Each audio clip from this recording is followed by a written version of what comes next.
This is one of the most powerful books I've ever read. This one of them ones? This is one of them ones. This shit is hard. Shout out to the homie in the chat. It was one of the dudes who commented this book. That's where this book came from. One of the homies, he was like, y'all gotta read Outwitting the Devil. Chat is powerful. Niggas had a conversation with the devil. Powerful book.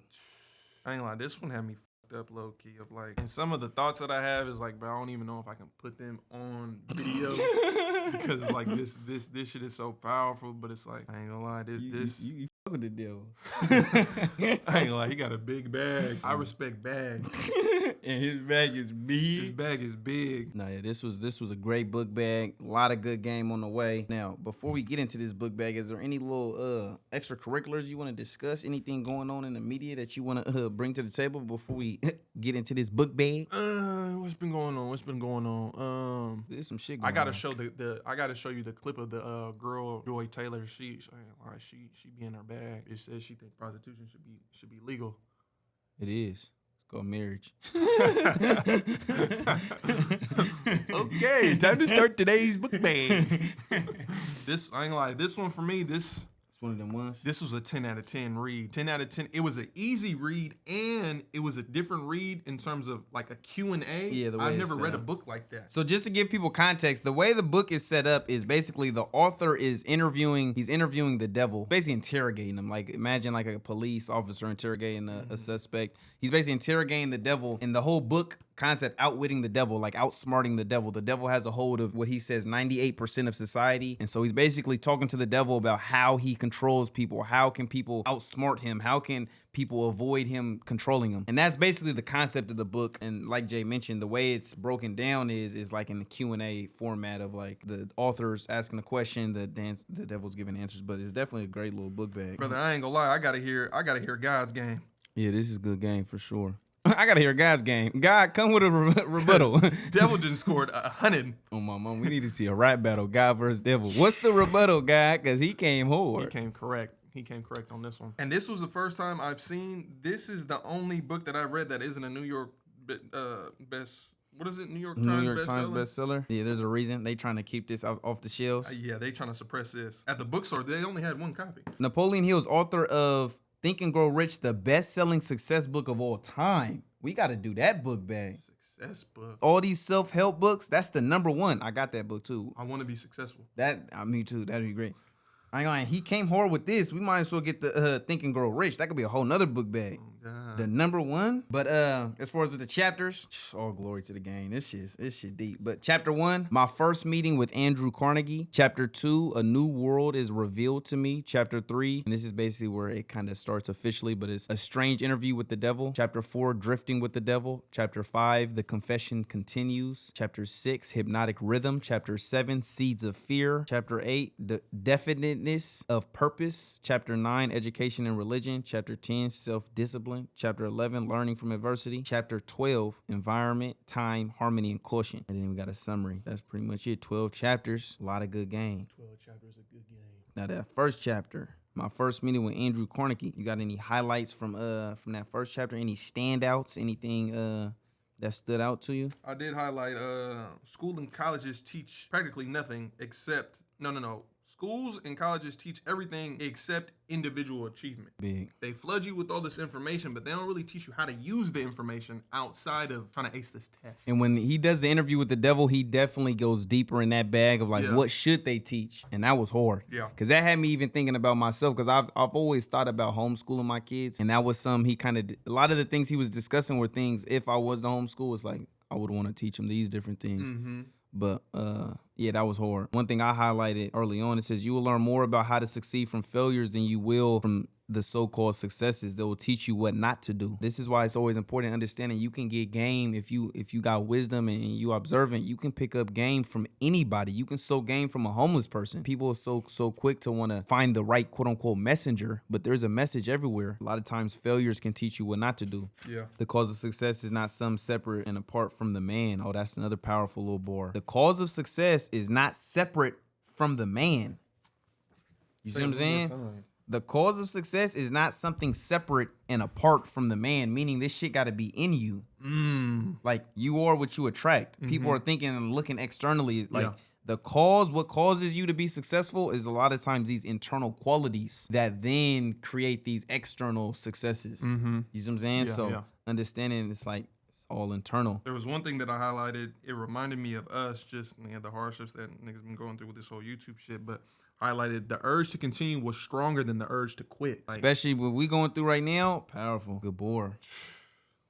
This kind of touches on that too. He says, failure is nothing more than a signal to rearm himself with a new plan or purpose. You go through different trials and different tribulations. That's just a signal, an alarm clock going off. Like, you feel me? You might need a new plan. You need a new purpose. Switch shit up. Rearm yourself. And for the people who don't, basically these first 3 chapters, before we get into like him interviewing the devil, he's kind of basically explaining, I looked at it as he's kind of explaining his position as the author. So the very first, literally the first sentence of the book, it says, for more a quarter of a century, my major purpose has been that of isolating and organizing into a philosophy of achievement the causes of failure and success. So basically, it's like as the author, his main purpose was trying to figure out like the success and failures of people. So that first chapter, my meeting with Andrew Carnegie was like this billionaire dude, whatever. But it's like before he got to the quote unquote the devil, he was meeting these other successful people and picking up game from them in a sense. That's kind of how I took it. But another powerful bar from this first chapter says a negative mindset and self-doubt can be the primary obstacle to success. Big. Like a lot of times that's the main obstacle niggas is facing. You think it's the situation and it's internal. It's your perception of the situation. It's all in the mind. That's the obstacle. It's not so much, oh, I don't got this or I don't got that or I'm not born in this type of situation or I wasn't raised, I didn't have this family or, you know what I'm saying? A lot of people are it's not, they're thinking that these are the obstacles in their life, which they could be, but a lot of times they not necessarily obstacles, they just hurdles. You know what I'm saying? To jump over. If a nigga ever did track and field.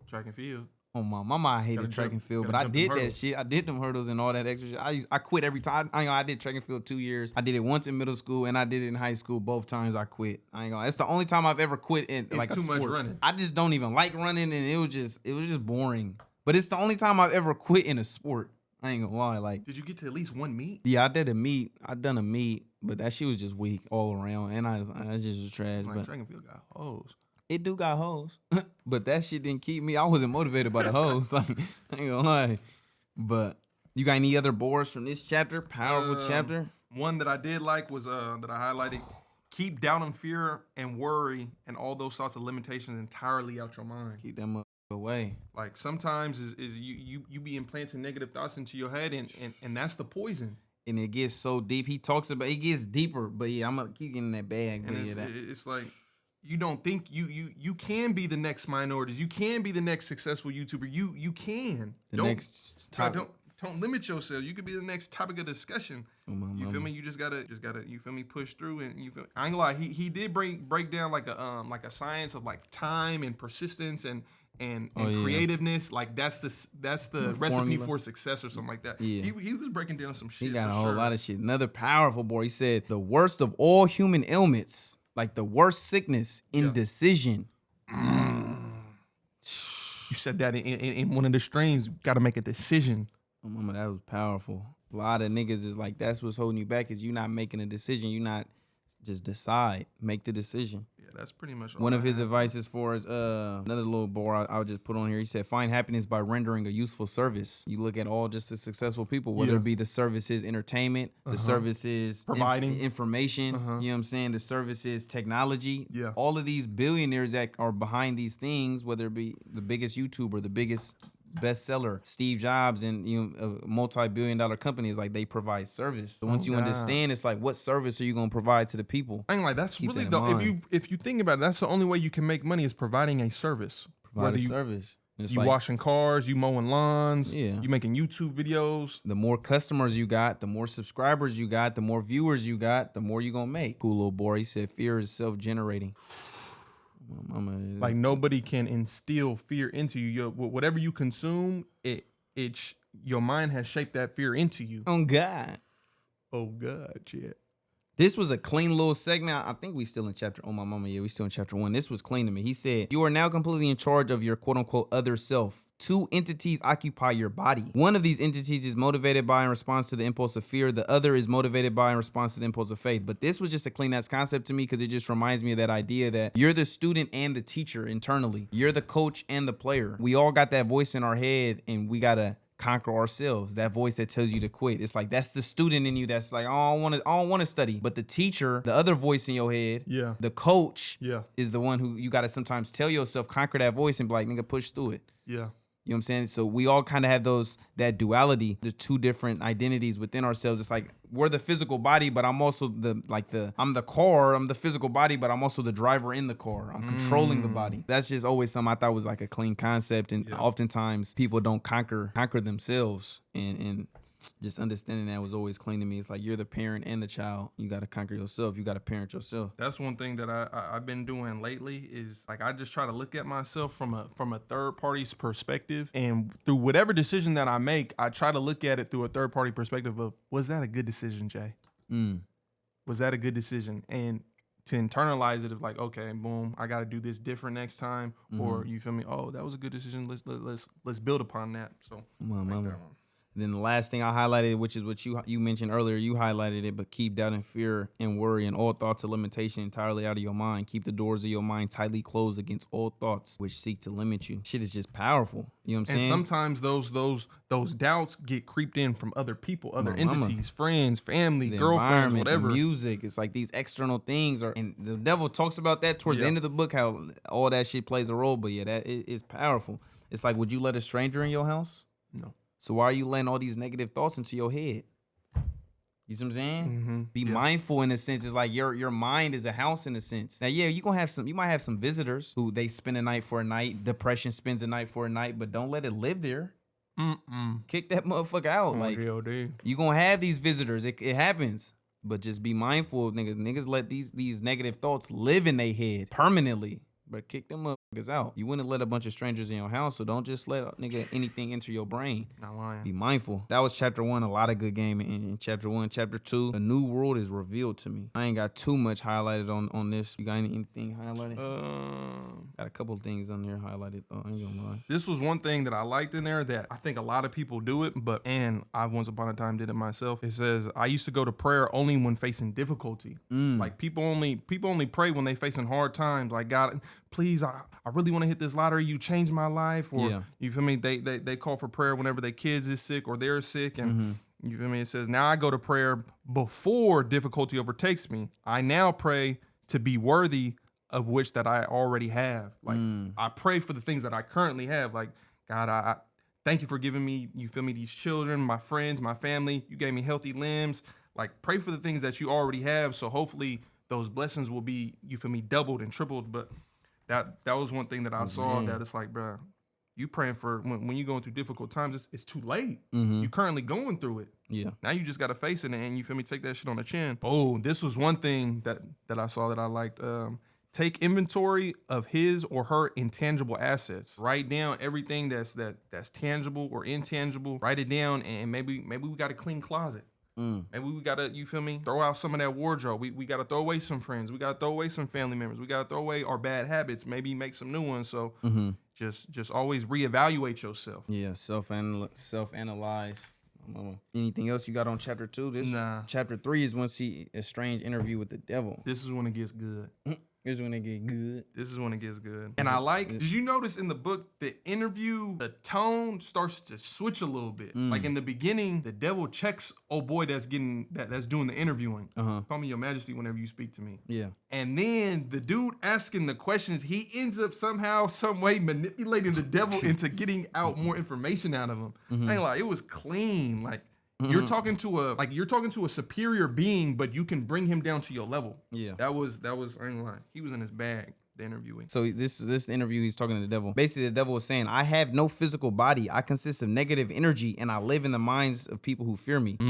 Like, he's basically negative energy. You see what I'm saying? Like, that shit is hard to me. I ain't gonna lie. Like, people are thinking it's this thing, and it's like, bro, it's not an actual. It's like you can't touch it. You can only feel like, it. it's the nigga depression, negative states of mind, hatred. It's like, nigga, that's the devil in a sense. You know what I'm saying? Yeah, like, for sure. That's hell in a sense.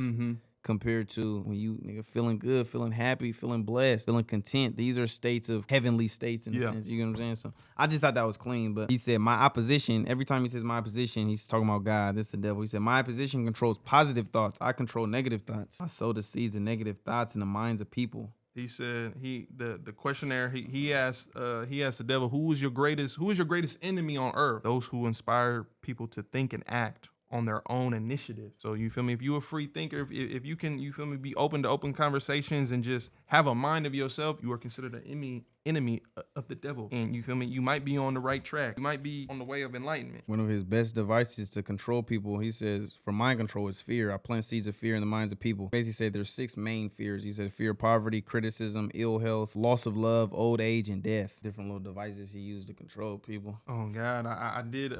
This was a highlight of all the ways on earth that he tries to break down a person. A couple of the things that he says, he breaks down the power of persistence. Maybe he hits you with a distraction, whether that be sex, women, money, cars, clothes. You feel me? Destroy the power of endurance, weaken your body. Make sure you don't go to that gym. You're not ready for the, you feel me, the way of the world. Destroy the ability to concentrate. The devil got a hold of a lot of motherfuckers. My mama. Weed, alcohol, TV. Demonic devices he's using. Entertainment. To control you. Undermine the imaginative faculty. I ain't gonna lie, reading this book made me realize one of the greatest powers that you can have is an imagination. Most people, they can't think unless it's right in front of them. Yeah. Like, you can't even think of nothing unless it's right in front of you. And that's something that they try to, I ain't gonna lie, that's one thing that I feel like the world does, trying to strip away from you. Like, if you're an imaginative, that's more of like a childish kind of quality. Yeah, a lot of adults lose that quality. So, and even they naturally lose it, and it's almost shunned upon. Like, that's something that children do. They think of things and are imaginative, and they can role play and all those different kinds of things. And I ain't gonna lie, that's also, I feel like, is a detriment towards the actual relationship with a woman. Is just, you lose that imaginative to like be creative in the relationship. That was one thing that made me think of that, is, you feel me, that world of imagination. You got to have that motherfucker to, you feel me, spice things up in your life. He said, I'm a force best described to you as energy. He said, my favorite physical dwelling place, his favorite place to live. Where do the devil live? He said, in the minds of the earthbound. He lives in your minds. Like, shit just hard. Like, nigga, it's a mental thing. He said, my greatest weapon is poverty. My next best friend is ill health. He said, I got countless and thousands of workers on earth who aid me in gaining control of human minds. What are some of his allies? Like you mentioned, it could be weed, distractions, this and that. Nigga, these are allies to the devil. He trying to get a hold of you. Not lying. That nigga Boosie said, devil, get up off me. Get up off me. Mama. Cigarettes break down the power of persistence. They destroy the power of endurance. They destroy the ability to concentrate, like you mentioned on that. Any thought-destroying habits or some of his allies. He said habits come in pairs, triplets, quadruplets. Any habit which weakens one willpower invites a flock of relatives. My mama, and it's like, this reminds me of Atomic Habits. Powerful book. But it's like, habits are everything. You know, once you start doing the cigarettes, now you feel me? They say it's a gateway drug. Now you want to start doing this, which now you want to also do some drinking and some. Habits come in pairs, triplets, quadruplets. And you start doing crack cocaine and end up homeless. It's all baby steps. Like, one thing leads to another. This was another thing that I highlighted. I ain't gonna lie, devil donkey. Devil donkey. The devil says, I ask no person to believe in me. I am no beggar. Begging people to believe is the business of my opposition, not mine. Like, I'm not finna beg you to believe in me. You're eventually gonna come to me. Because I'm going to put those things in front of your face that you can't reject. Yeah. But I thought that was hard. Like, bro, really, you don't realize that you a volunteer to the devil. Real talk. Like, the devil is sending these distractions, social media, and you voluntarily pick your phone up and scroll all day. You know what I'm saying? You voluntarily spend hours doing this and hours doing that. Whether you know it or not. You think you made a choice, but nah, you feel me? He infiltrated. And it's like, you did choose. You volunteered. You chose to entertain the distractions. You know what I'm saying? So it's like, oh my mama, like that just to me is a clean concept, because then it really crystallizes just this kind of concept that a lot of people don't really think about. But it's like so many people are thinking from a literal sense, and it's like, bro, this shit is distractions is the devil. This is the devil. Once you start to realize these are all, or not necessarily it's quote unquote literally the devil, but these are tools by the devil trying to Tools, suck you in. Tools that can invoke negative thought. And it's like, that's hell, that negative thought, that negative space. When you allow him to use these tools to lure you into his kingdom, this is when you have depression and this and that. Mm-hmm. This is that hell, that figurative hell that people are living in, depressed lives. Why are you depressed? And you don't realize it's like, nigga, because you addicted to your phone. You don't get outside. Yep. You don't exercise every day. There's so many small things, daily habits that you've acquired that created this negative life. The devil used all these different tools to lure you into his kingdom. Now you're in his quote unquote kingdom. But people are always thinking of hell and heaven as something after life. You get what I'm saying? Mm-hmm. So I just think that was like a clean ass little bar. And he said he got control of 98% of people. Oh, mama. You got anything else on that one? I'm on chapter 4, drifting with the devil. This is a powerful concept when he talk about drifting. Anything else you got on that chapter 3? Oh, mama. So now we on chapter 4, drifting with the devils. It's 12 chapters. Jesus had 12 disciples. It ain't coincidence. Like, come on, brother. But chapter 4, he said, my greatest weapon. Like, okay, so we already discussed, where do he live? What's his greatest nigga? His favorite place to dwell is in the minds of people. Boom. Yeah. That's where he lives. That's where he lives. So we did the what, where, and who. So nigga, what's the what? Nigga, the devil, he's the energy, negative energy, negative thought. That's the what. Where does he stay? In the minds of people. Now we saying, what's his greatest weapon? What's his greatest tool? His greatest tool. Nigga, the habit of drifting. Oh my God. This right here is powerful and goes back to when we just talk about distractions, all this and that. What do all these things do? They cause you to drift. Drift away from what? Your purpose. Whatever you really want in this life. Your purpose, your path. You drifting off course. Drifting is his greatest weapon. Distraction. Yep. We talk about this shit, like, so all these concepts intertwine, because it's like we talk about this shit all the time. Your attention is your greatest currency. And you're spending your attention on the wrong shit. You paying attention to distractions. It's like, nigga, that the drift, I ain't gonna lie. A drifter is one who permits himself to be influenced and controlled by circumstances outside of his mind. To simplify it, it's like you have people who are proactive and reactive. Most of the world, drifters, they're reactive. They're controlled by these external influences. You see what I'm saying? This shit powerful. He get a notification. He's on this. This nigga. He's drifting. He's just nigga. Whatever the world. He's distracted by the world. He has no self-control. He's a feather in the wind. Oh, mama. You letting the world dictate what you doing. You don't dictate it at all. A drifter is one who accepts whatever life throws his way. It's like, nigga, he doesn't control his own destiny. You got to beat life. You got to fight back. One question that I like that he asked in there, just for more explanation on, he said, tell me the most common habits by which you control the minds of people. He controls people's mind through fear, superstition, avarice, greed, lust, revenge, anger, vanity, and plain laziness. These are all, so you feel me? If you ever feel yourself creeping into one of these things, like the devil trying to grab your, oh my mama, fight back. Brother, this shit is so, and once you start to really think of it like this, it's, nigga, is you start to notice it in all avenues. Like, the moment you start to notice a distraction, it's like, oh, the devil trying to get a hold of me. The moment, nigga, you start notice, like, in all these different components, like, beyond just distractions, it could be lust, it could be greed is creeping in, jealousy's creeping in your life. You're not lying. These negative thoughts, nigga, that's the devil coming in. Oh my mama, and that's the eternal battle that niggas is facing. Not lying. I ain't gonna lie. I think the devil almost got a hold of me the other day.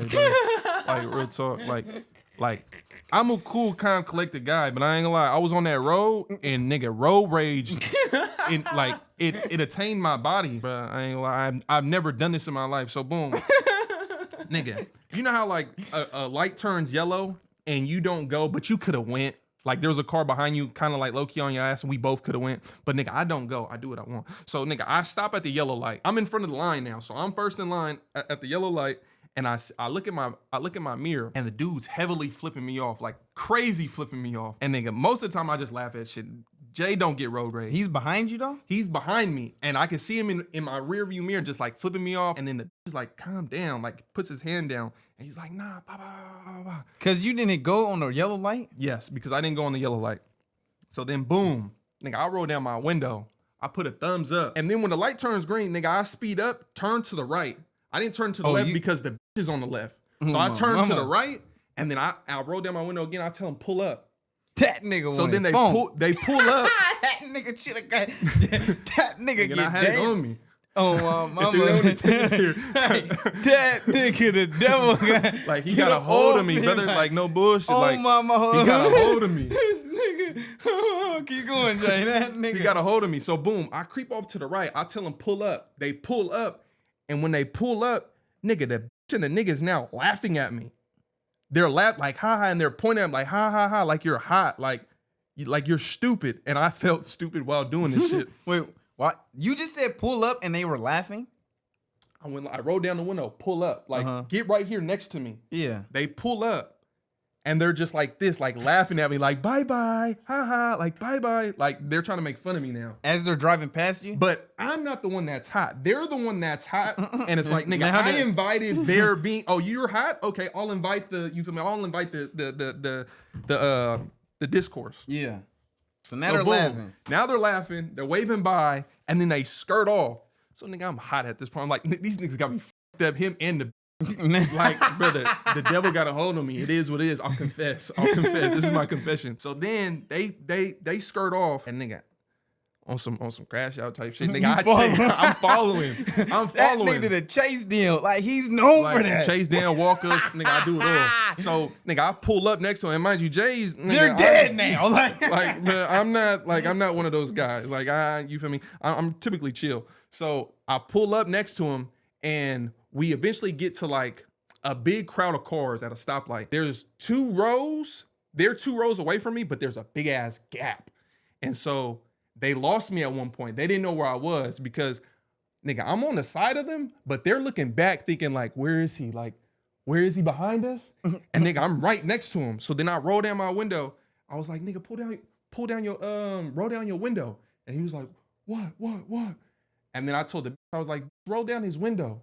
Oh my Y'all mama. was popping it, keep on popping it. And then I ain't gonna lie, it was that nigga. I was hot. Like brother. Nigga, my blood was literally boiling. That nigga not to crash. Everybody.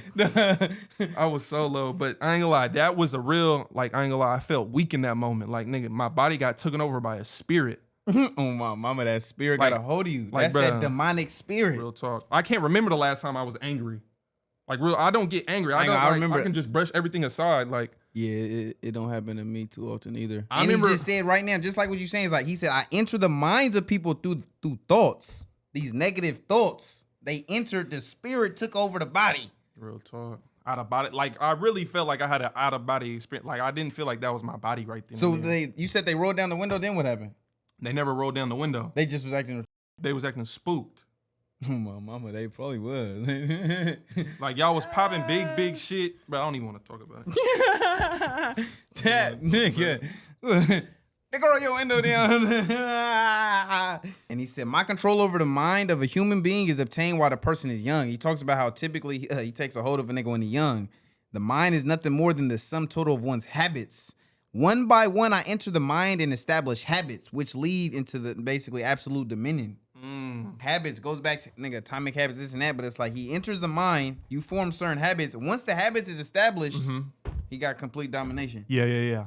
He's dominant. You know what I'm saying? So he's in your life. He's a grandfather. He's the daddy in your life. But he talks about basically how drifting is one of the main greatest weapons. He says, nigga, drift in one direction and soon you'll be drifting in all directions. And when you drifting, you can't focus when you drifting. Brother, this shit gives you and it says it gives him a definite grip over his victims. Like, nigga, once you start getting distracted by little shit, it's just you permanently getting distracted. And I think that's one of the primary differences between, that's why I always emphasize, like, a lot of times it's not so much that certain things are so much negative, but it's the fact that you have no control over it. So like we talking about atomic habits. Nigga might read a chapter and then scroll for 30 minutes. Yeah. That's controlled distraction compared to you're getting the distractions taking a hold over you. You get what I'm saying? Like you're reading, you get distracted and now the distractions, you see what I'm saying? And like you're not even focused on what you're reading because you just so worried you about got distracted. Yeah. Compared to I'm gonna read and then I'm gonna reward myself with a little distraction. Yeah. Now it's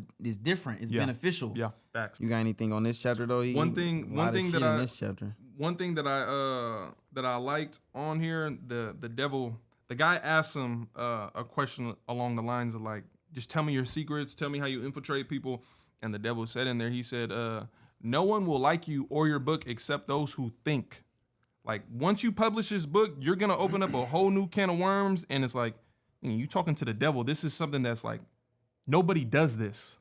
Like you're doing something that's looked down upon. Like you have the courage to talk to the devil. It's almost like I ain't like it is low key, like you don't even talk to the devil, or you don't even think about all these you can't even consume these different kind of concepts because there's been so much installation of fear towards the devil. And I ain't gonna lie, this was a Star Wars reference, but basically in Star Wars, one of the greatest masters in Star Wars, he was somebody who not only accepted the light, he also accepted the dark. So he accepted both wills of the Force, which made him the greatest one because there's some good game that the good have, and there's some good game that the bad have. My mama. So if you can utilize both, that's how you exceed through everything, and you can just overcome every obstacle. Because in some situations in life, and you got to be a little bad to overcome shit. Oh my mama. You feel me? It even says in here, the strong will survive. Yeah, you got to say that. So you feel me? You got to be a little bad to, you feel me, showcase strength sometimes. So you feel me? Know how to access both. And that was one thing that he even said. We'll get deeper in there. I'm pretty sure you highlighted it. It's get deep. But yeah, that was one thing that I liked a lot. One of the key things he says, I cause children to become drifters by following the example of their parents. And this reminds me, he was talking about atomic habits. I've seen a lot of correlation, but he was basically saying like in atomic habits, it ain't you, it's your system. And a lot of times these systems was passed down. These negative habits, these negative systems, these negative patterns of behavior were passed down. Your parents ate a certain way, so you ate a certain way. Your parents live a certain lifestyle, so you live a certain lifestyle because it was just like inherited in a sense. It's like, oh, your parents watch TV every other day or every day for hours, so you just develop the habit of doing that. So a lot of times people become drifters because of their parents. Imitation. He talks about he's gonna get deeper in his bag, but another key thing he discusses, which was eye-opening, he says the entire public school system. He said the school system and the churches are some of his greatest allies. And one of the key reasons why is he says because they don't teach people how to think independently. They're so quick, like so many people, they don't question so-called authorities, and you get shunned and it get deep. But it's like, nigga, a lot of people, like I give you a prime example. Let's just say religion, because at first when I heard it, I was like, what do you mean by that? But it's like he says, like, people don't think independently, especially with religion. It's like this idea of like you're not supposed to question anything. A lot of people that I know, most Christians that I know, it's like they haven't themselves even read the Bible. They just believe this because their parents were this. It's not like you studied the different religions and you came to this conclusion that this is the eternal one. It's like you didn't study any of the other religions. Truthfully, you didn't even study your own religion. You just heard what either your parents say or the preacher said, and you just, oh yeah, that's the truth. You just ran with it. There's no independent thought. There's no actual, you yourself came down to certain conclusions. It's like this shit gets hella deep, and I ain't gonna lie. He basically was saying how because a lot of times people just adopt these mentalities with no thought involved, it kind of creates this, in a sense, like this habit of just like you don't think independently.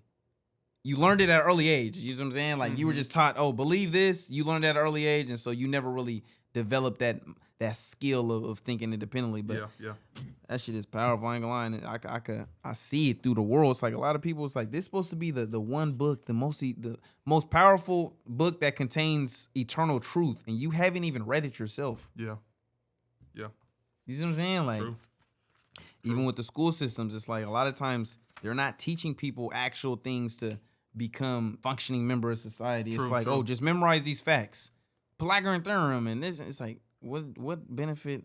And I was really thinking about that, especially because, like I said, I was thinking about homeschooling and shit like that. It's like when I think of school, what did I really learn that I actually applied to my day-to-day life right now, besides math and English?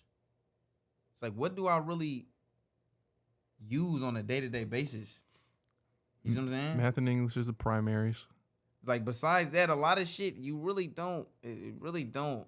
Maybe like on some science type shit. Maybe like formulas, like that formula that he talked about. But that reminds me of like and math. Like it's a math formula. In a sense, you know what I'm saying? Yeah. But I mean, there's certain things where maybe critical thinking, this and that. But just me personally, the greatest skills I really learned was math, English, and like social skills. Just being around hella kids my age. But a lot of shit is just I never use it in my real life. Yeah. And then Because that is true. Because the author who's interrogating the devil, he's like, okay, cool. You're criticizing the system, but what's your solution?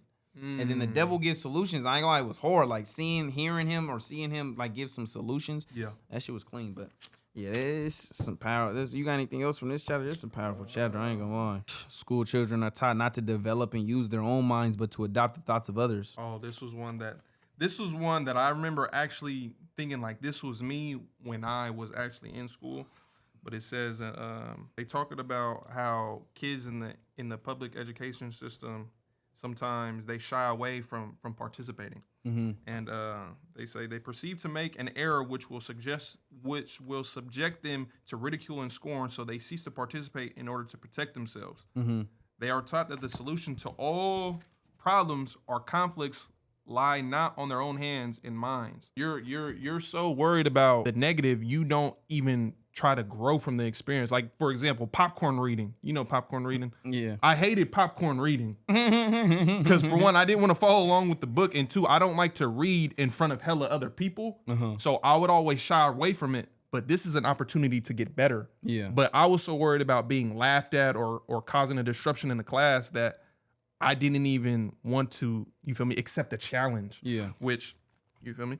But that was just a little small example of that. Nah, yeah, that within itself, there is game in that, like just being willing to be a failure. Yeah. It's like, even when I think about just this internet shit, like, okay, we just recently started streaming. We're not streamers. This wasn't our first lane. Nigga, it's something we kind of diving into. And it's like, there's a lot of people who I could just see from my perspective, because it's like experiencing it for the first time. It's like being back on the bottom of the food chain. Mm-hmm. But it's like, nigga, we're damn near, we got forced into it. But it's just, it kind of creates this mentality where you just become, I'm not gonna say comfortable, but it's just like, nigga, that burden of like, oh, I'm gonna look dumb, it's already been placed on me. Like, I've already lost all my shit and had 0 subscribers again. Yeah. I already had, nigga, to this, went back to 0, got my shit back, now I'm back at 0. So it's like, or just even thinking about that shit, like, oh, nigga, videos that, nigga, have millions of views, now they only got 1,000, 2,000, 3,000 views. That could kind of hurt a nigga ego. But it's like, I've already experienced that, so it's just, I'm used to it. Like, nigga, this shit is regular. Yeah. Like that quote unquote, oh, I might look dumb. Yeah. It's like when you're just placed in that motherfucker, it's like when you just thrown into the water, you're gonna either sink or just learn how to swim. Like, you know what I mean? Like, gotta accept the challenge. Yeah, but that nigga said none can stop me from controlling people except people themselves. Yeah, this shit hard. I ain't gonna, this shit hard. Are we still in the same chapter? I'm on 85. There was one thing that I liked that he said about marriage, and he was talking about like the faults and why marriages and relationships don't typically succeed is basically, once we get together, now there's so much of trying to either change the person or people just go through whatever they go through in the marriage that they're spending more time on how to, what did he say? On bickering about children and being intimate in relationships, busy finding faults in one another that they never have time to do anything else. So instead of watering the plants of y'all marriage, y'all relationship, nigga, you just trying to step on the plants that, you feel me, are currently there, and that's why, you feel me, yeah, it doesn't end up working out. Oh God. And then he talked about occupation. I like this one. He was talking about when people first get out of college, they just try to find the first job that they can find because they're so fixated on, okay, I earned this degree, I'm supposed to get a job that pays X, Y, and Z, but they get so caught up on the first job that they can find, definite aim or purpose except to make a living. They don't even worry about a meaningful job or a job that brings them happiness or some sort of fulfillment. They just worry about a check. This is a trick I keep millions of people in fear of poverty all their lives. So you end up chasing this quote unquote, fleshly thing that you have no meaning in life. Yeah. You just think your whole life is, bro, I'm just supposed to get this paycheck, pay these bills, and just keep on doing the same thing over and over again. But that shit really did just, it kind of, it articulated kind of thoughts that I already had, but it's like, nigga, the devil is negative energy. God is just positive energy. Quote unquote, angels is anything that's influencing you to think positively. That's an angel. A demon is any one of these distractions or something that's basically influencing you to be on some negative shit. You get what I'm saying? Yeah. It's like a different way to think about it. oh, this shit horrible. I ain't gonna lie, but he was like, I cause people to drift into the habit of thinking negative thoughts. This leads to negative actions. Now, what gets you to drift into a negative thought? He says, I plant the seed of a negative thought in the minds of people through newspapers, nigga, television, radio. For me, all the popular methods to appeal to the mind, drugs, like, nigga, temptation. Yeah. These are, in a sense, if you think of it metaphorically, it's like, these are demons that are used, you know what I'm saying? But they can also be angels. You can have, like, let's just say social media. There could be demons in that element that pursues you to think negative, but there's also could be angels that are helping you think positively. In a sense, depending on how you use it. Yeah, in a sense, let's just say us. You could say, nigga, this in this form, oh, we're nigga helping niggas think positively. It's like, in a way, we're being angels in a sense in this moment. But if we were to post different type of content, we could say we on some nigga. We trying to distract you from whatever you're going through. Like a demon in this. Yeah. You know what I'm saying? Like it's all situational, but it's like, I ain't gonna lie, demons, angels is everywhere. It's like, you gonna let these demons take a hold of you? They're all working for the devil. What's the devil? Negativity, negative energy. And you got God, positive energy. Positive energy. One thing that I like that the interview he said, is man the only creature who drifts? The answer is yes. All other creatures move in response to definite laws of nature. Like, the man is the only one who can drift. We talked about it in the last pod of like, our intellect could also be our downfall. My mama. But this is why I was just saying, like, nigga, our intellect, everything else is bound by nature. Like, if a bird can't swim, he can't swim. If a lion can't fly, he can't fly. Yeah. Man is the only one who can conquer nature. We can't fly, but we can, nigga, use our intellect to conquer nature to fly through a plane. Like, but like you say, it's like, we're also the only ones, because we're not bound by nature, who can get out of alignment with nature and drift and do these other shit and live just completely unnatural lives. Yeah. And it's like, that's why I was like, when I was like, study nature, is like, nigga, everything is balanced. There's equilibrium. That's why I fuck my dog so much, because he reminds me of just this idea of like, he is a balanced creature in a sense. He like, does what he needs to do. He's just natural. Like, I don't know. It gets deep, but it's like, I know, this shit hard. Yeah. He said, any habit which causes you to procrastinate, to put off reaching a definite decision, leads to the habit of drifting. This shit, drifting is his greatest weapon. He was asking him a question, and he said, tell me in terms the average person that can understand like what you're saying. And his answer was, you feel me? I prefer to keep this interview among the stars. Like, this shit ain't for everybody. You either understand it or you don't. Oh my mama. We in the stars right now. Oh my mama. We in the heavens. What's not understood does not need to be explained. You either get it or you don't. If you can, you feel me? If you have an elevated form of thinking, you gonna understand it, or at least try to, you feel me, grasp the concept. But bro, I ain't finna break down every single little thing. Like, bro, we in the stars with it right now. Drifting is the most common cause of failure in every walk of life. First, the drifter is just so much putty in my hands to be molded into whatever pattern I choose. It's like when you're a drifter, when you're reactive, when you let the world influence you rather than being proactive. Instead of you trying to control the energy in the room, you're letting the room control your energy. And that's ultimately, when you think of stoicism, when you think of masculinity, not being moved by the external world, that's kind of, it's all pointing to this wisdom, this eternal truth of like, being the type of person that, nigga, I control the energy of the room. I'm proactive, not reactive. Instead of waiting for somebody else to treat me good, this and that, nigga, I come in with the positive energy. I walk into the room and introduce myself and, how you doing, this and that? Instead of waiting for them to acknowledge me and this and that. Yeah. You know what I'm saying? So he said, nigga, by being a drifter, it's like, nigga, you become putty in his hands. He's able to mold you. Poverty, like physical illness, is a contagious disease. You can always find it among drifters. I highlighted one part on page 88 at the top, and this was just like the conversation that they were having. Like, it just showcased, like, you feel me, the devil. He just got a manipulation bag that just goes so crazy. But you feel me? The question was, what would happen if Stalin and Hitler turned traitors and disavowed you and your rule? He said, and this was the devil's answer. That will not happen because I have them too well bribed. I'm paying each of them with the sop of their own vanity by making him believe he is acting on his own account. Like, that's so much, like, I ain't gonna lie, that's heavy manipulation tactics that's going on right there. It's like the best way to keep a prisoner is when they don't know they're in prison. I have no control over a non-drifter. I control the weak, not those who think for themselves. I always emphasize it's like, even with us, it's like, nigga, we have ideas, this and that. The book has ideas, but think for yourself. Does shit make logical sense? Connect dots. First thing you'll notice about a drifter is his total lack of purpose in his life. No purpose. No location on the GPS. Yeah. Nigga don't know where he going.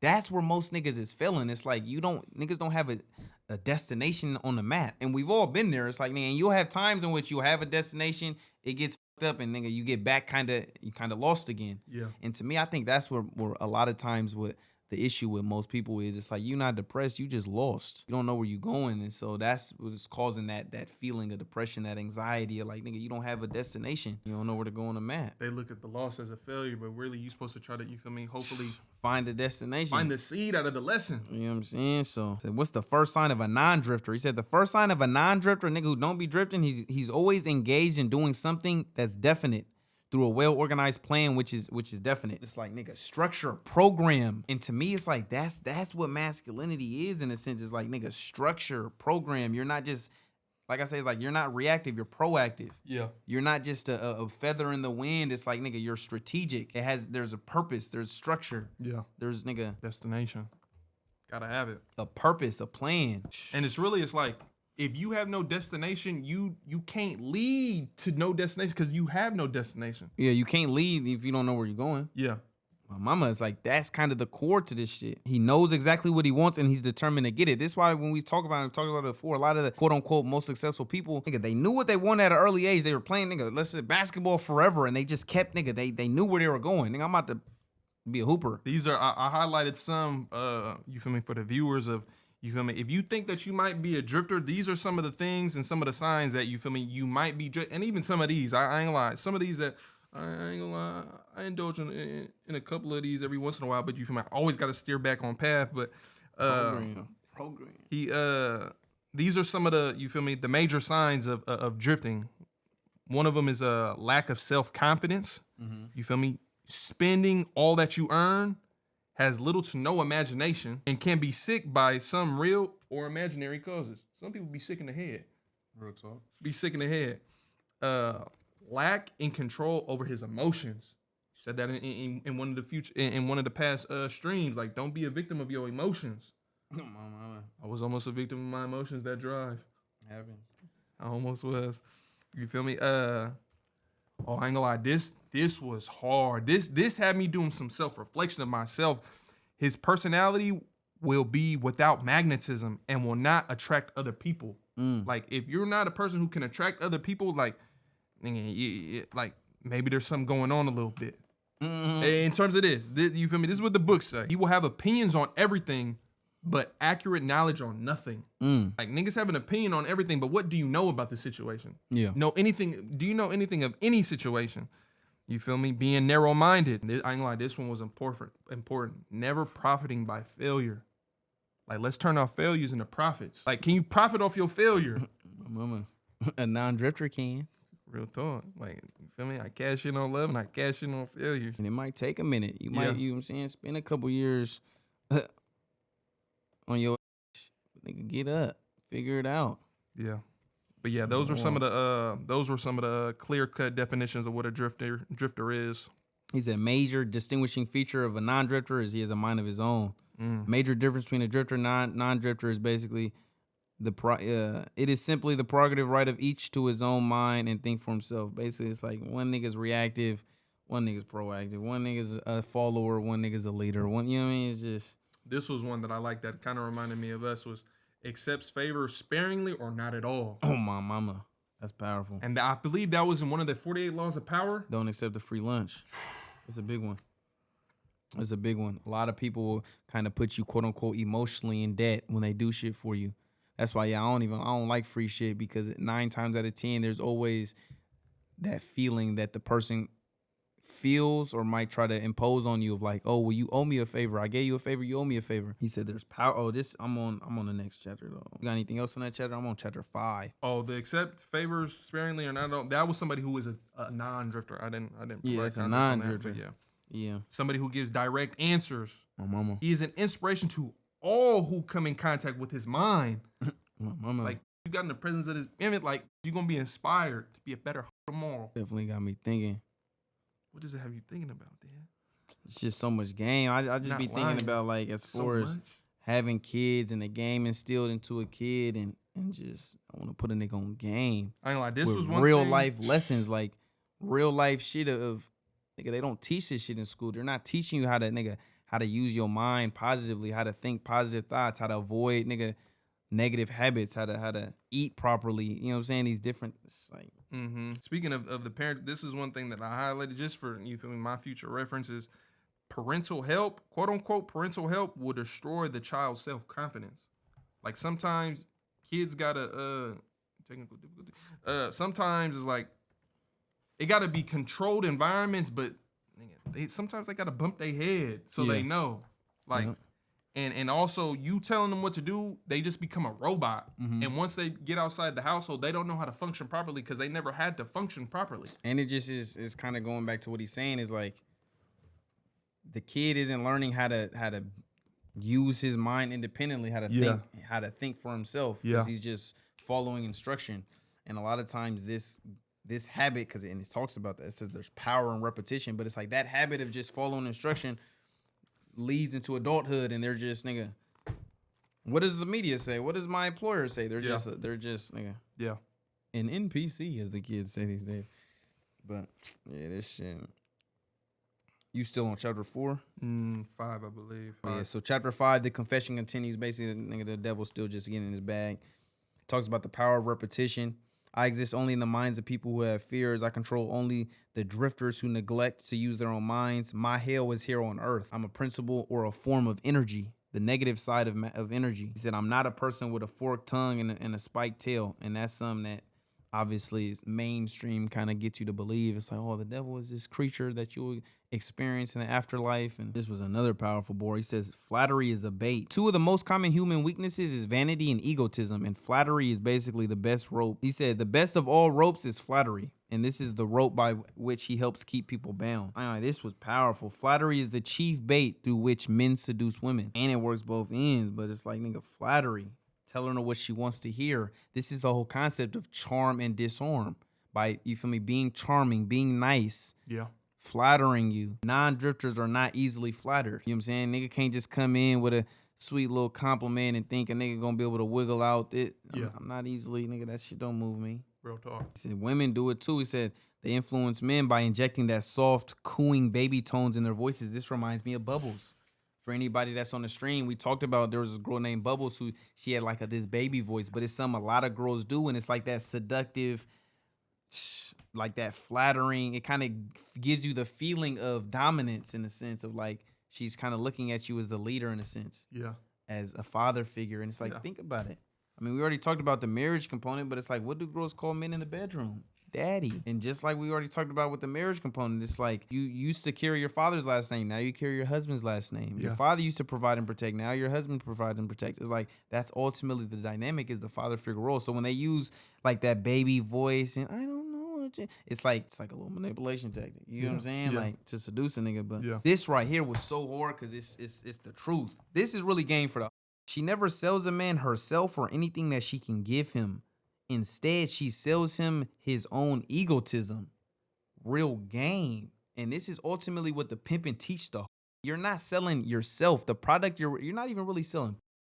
You're selling his fantasy. You're selling basically his own egotism. You're making him feel important. You're making him feel like the man. Yeah. Whether it be a married man who don't got no authority in his household, or just a nigga who's depressed and feel like a loser. That's the drug that these are selling a nigga, is like making him feel important, making him feel like he's the man, making him feel like he's a king. That's the greatest thing you could sell a nigga.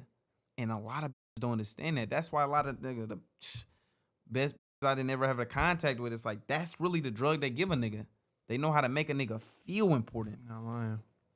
Bigger than just, oh, she got a cool personality. Bigger than just, oh, her convo good. Bigger than just, oh, her body. It's like, nigga, the feeling she give a nigga, she make a nigga feel powerful. You feel like, nigga, and that's ultimately the greatest gift to give a nigga. That's that feminism of like, she make you feel like I could really conquer the world. Not lying. She really inspire a nigga. Not lying. And not just with words, but it's like that divine femininity. Not just with words, but it's like it's a genuine, just the way she treat a nigga. She treat a nigga like royalty. So you have no choice but to feel like royalty in her presence. She's not undermining your authority. She's not talking back. She's not saying little remarks. She's not questioning you. Little shit like that, all just, it gives you that feeling of like, nigga, it's feeding into that egotism. But it's I ain't gonna lie, that shit hard. Good game. And in a way, it's damn near like in the dating process. It's like all women are capable of doing it. Maybe they don't feed into your egotism, but in a way, it's like a woman is capable of being anything that you want them to be. Mm-hmm. So, for example, like when we watch the show The Temptation Island, it's like these girls for Breon are a certain way, but the same girls for somebody else on there are completely different girls. Mm-hmm. It's like during the dating phase, when you come off, when you basically give her the scouting report on how she should be to try to acquire your relationship status, and mm-hmm. you telling her, oh, I'm looking for a good girl that does X, Y, and Z, she'll end up becoming that. But if you tell her, I'm just looking for a good time, and you feel me, that's all I'm really going for, is like she'll also be that. Yeah. So and the issue niggas could face is when you come in saying I want this type of girl, you can also get girls who just manipulate, even if they're not naturally that type of girl. Yeah. Oh, I could play that role. That's part of the egotism. You know what I'm saying? They feed into your insecurities potentially. It says these are the two most common human weaknesses: vanity and egotism. A lot of times that egotism can relate to the man. A lot of times that vanity can relate to the girl. That's why a lot of times that's what girls want, is that feeling of, oh, I look good. Whereas the nigga wants to kind of feel this feeling of like, nigga, I am good. I am the truth. You know what I'm saying? So he talks about another one of his most effective devices is failure. Failure breaks down one's morale, destroys self-confidence. It subdues enthusiasm, dulls imagination. I think didn't you mention this? I don't know if you did, but it's like failure is one of his greatest weapons. Yeah. It's like, nigga, through failure, you start losing your spirit. You start forgetting who you are. Nigga go through some setbacks, some falls, and niggas start forgetting, nigga, who they is. The devil getting a hold of a nigga. No, you're not lying. He uses one of his greatest tools to what? To bring you into his kingdom. Hell. What is that? Negative, depressed, negative mentality, negative thoughts. Not lying. Anytime you're thinking negative, this and that, it's like, nigga, you're living in hell temporarily. You spending the night in hell. Yeah. Bro, get out that. You ain't got to live there. Yeah. It's a cheap hotel that you don't want to stay at. You're not lying. Go to that palace. You know what I'm saying? That heavenly palace. Like good. That is one of the, especially in this chapter, that realization and just trying to have a flip perspective on the word failure. Yeah. And instead of looking at it like it's a failure, just look at it like, okay, I need to learn it. What's the lesson that I need to learn from this situation? Yeah. Like, okay, boom, I got a F on the test. Okay, the realization should be I need to study more. Maybe I need to read different. Maybe I gotta, you feel me, consume the content differently. Oh, she ended up cheating on me. She ended up breaking up with me. Okay, how do I need to go about, you feel me, my next relationship? Or how do I need to go about myself? Maybe I need to do some self-reflection and make myself a better person. Yeah. So and having the mental strength to be able to, you might look bad for nigga while you doing it for a little bit. Mm-hmm. A lot of niggas they I ain't gonna lie, they talked about it. I think it's later on in the book. And it's such a hard book, but the devil talked about like great things are inspired by quote unquote failure. Yeah. Like she left you, you might get inspired to go in the gym. You might be inspired to take, you feel me, your life seriously now that the left. Yeah. So some of the greatest things that happen in this world are inspired by failure. He says this same quality of basically being able to surmount failure, being able to conquer failure. He says that quality is the chief asset of every man who attains outstanding success in any calling. It's like that's the main ingredient, is a nigga who could conquer his failure. Every failure brings with it the seed of equivalent success. Failures are only temporary defeat. It's a virtue only when it does not lead one to quit trying or become a drifter. Yes. So these are we talk about some of his greatest weapons. Drifting, failure. These are weapons used by him to get you in that negative state of mind. One of his most effective tricks is known to you as propaganda. Propaganda. I remember hearing about propaganda in high school. Propaganda is all around the world, whether you realize it or not. It's like feminism is propaganda. These movies is propaganda. When niggas have an agenda, it's propaganda. You might not know it or see it, but it's like, what is the quote unquote propaganda? When you have these movies or shows that keep emphasis and emphasizing, oh, boss girl, that's propaganda.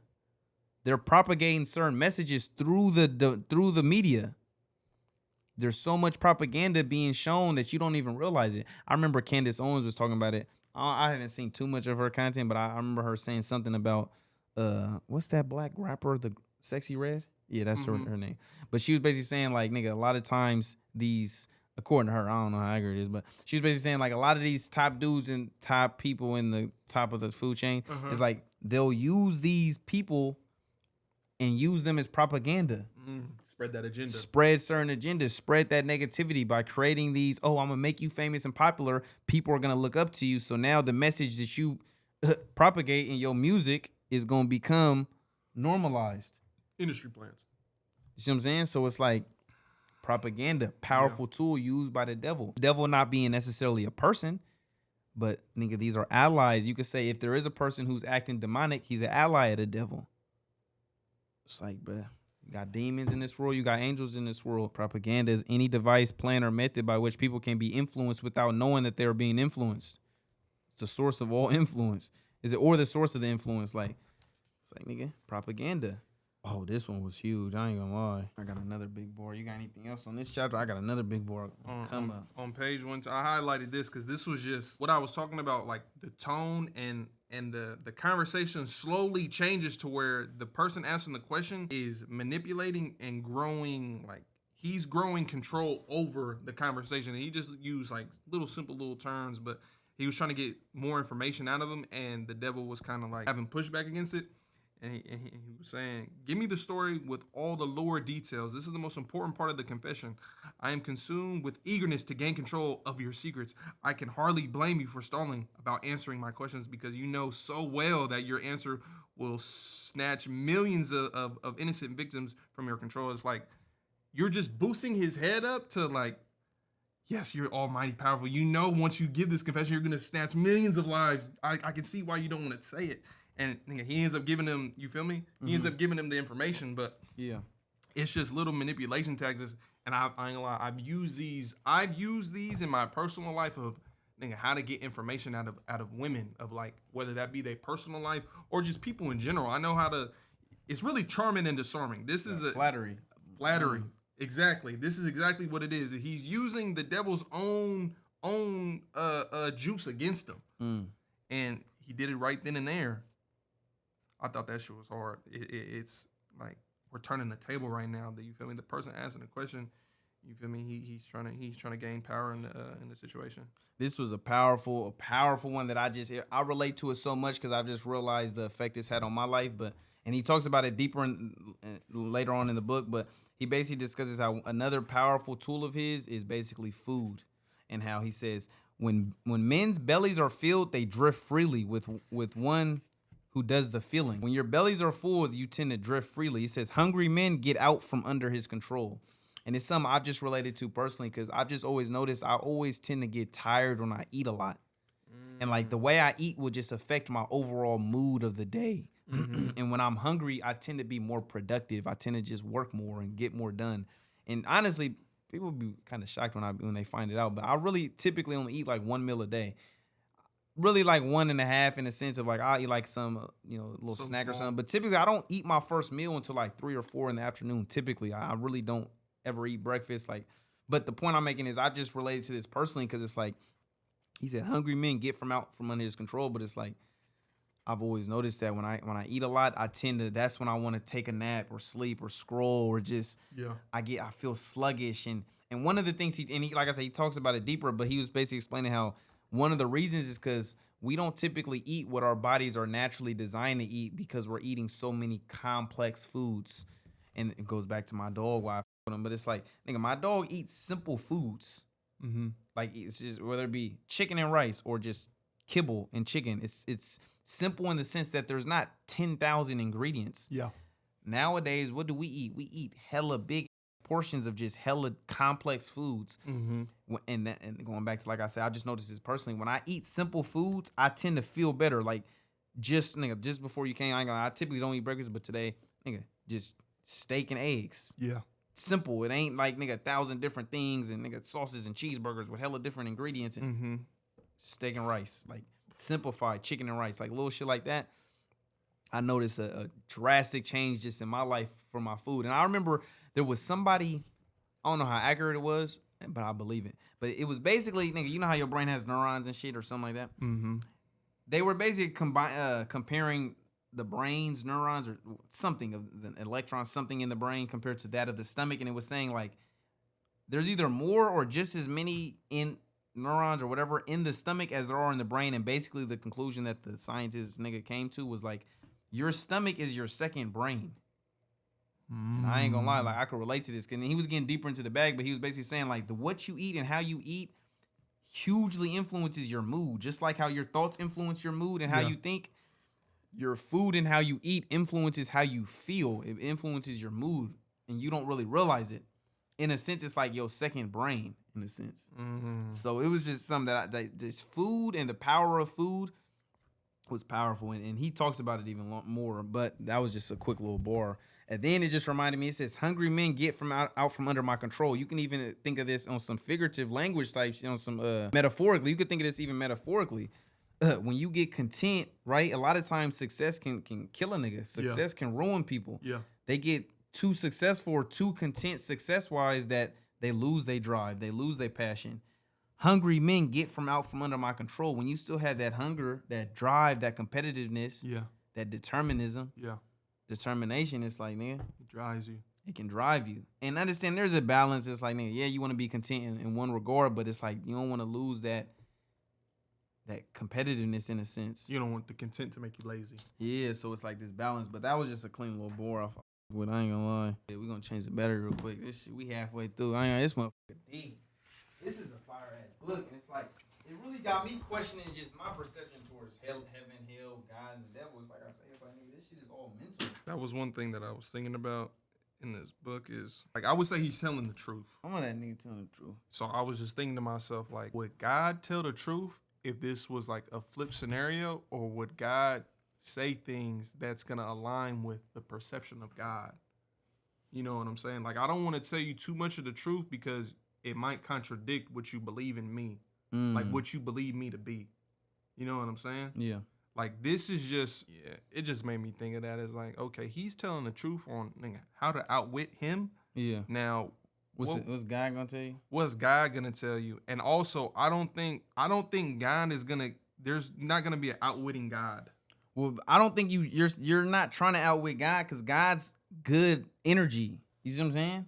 I think, and this is another powerful thing when he was talking about church, how church is one of his greatest allies, is because basically, and it gets deep, but basically it's like they've hijacked, quote unquote, innocent, according to them. It's like they've hijacked God to make you think it's something external to you, to make you think it's something this and that.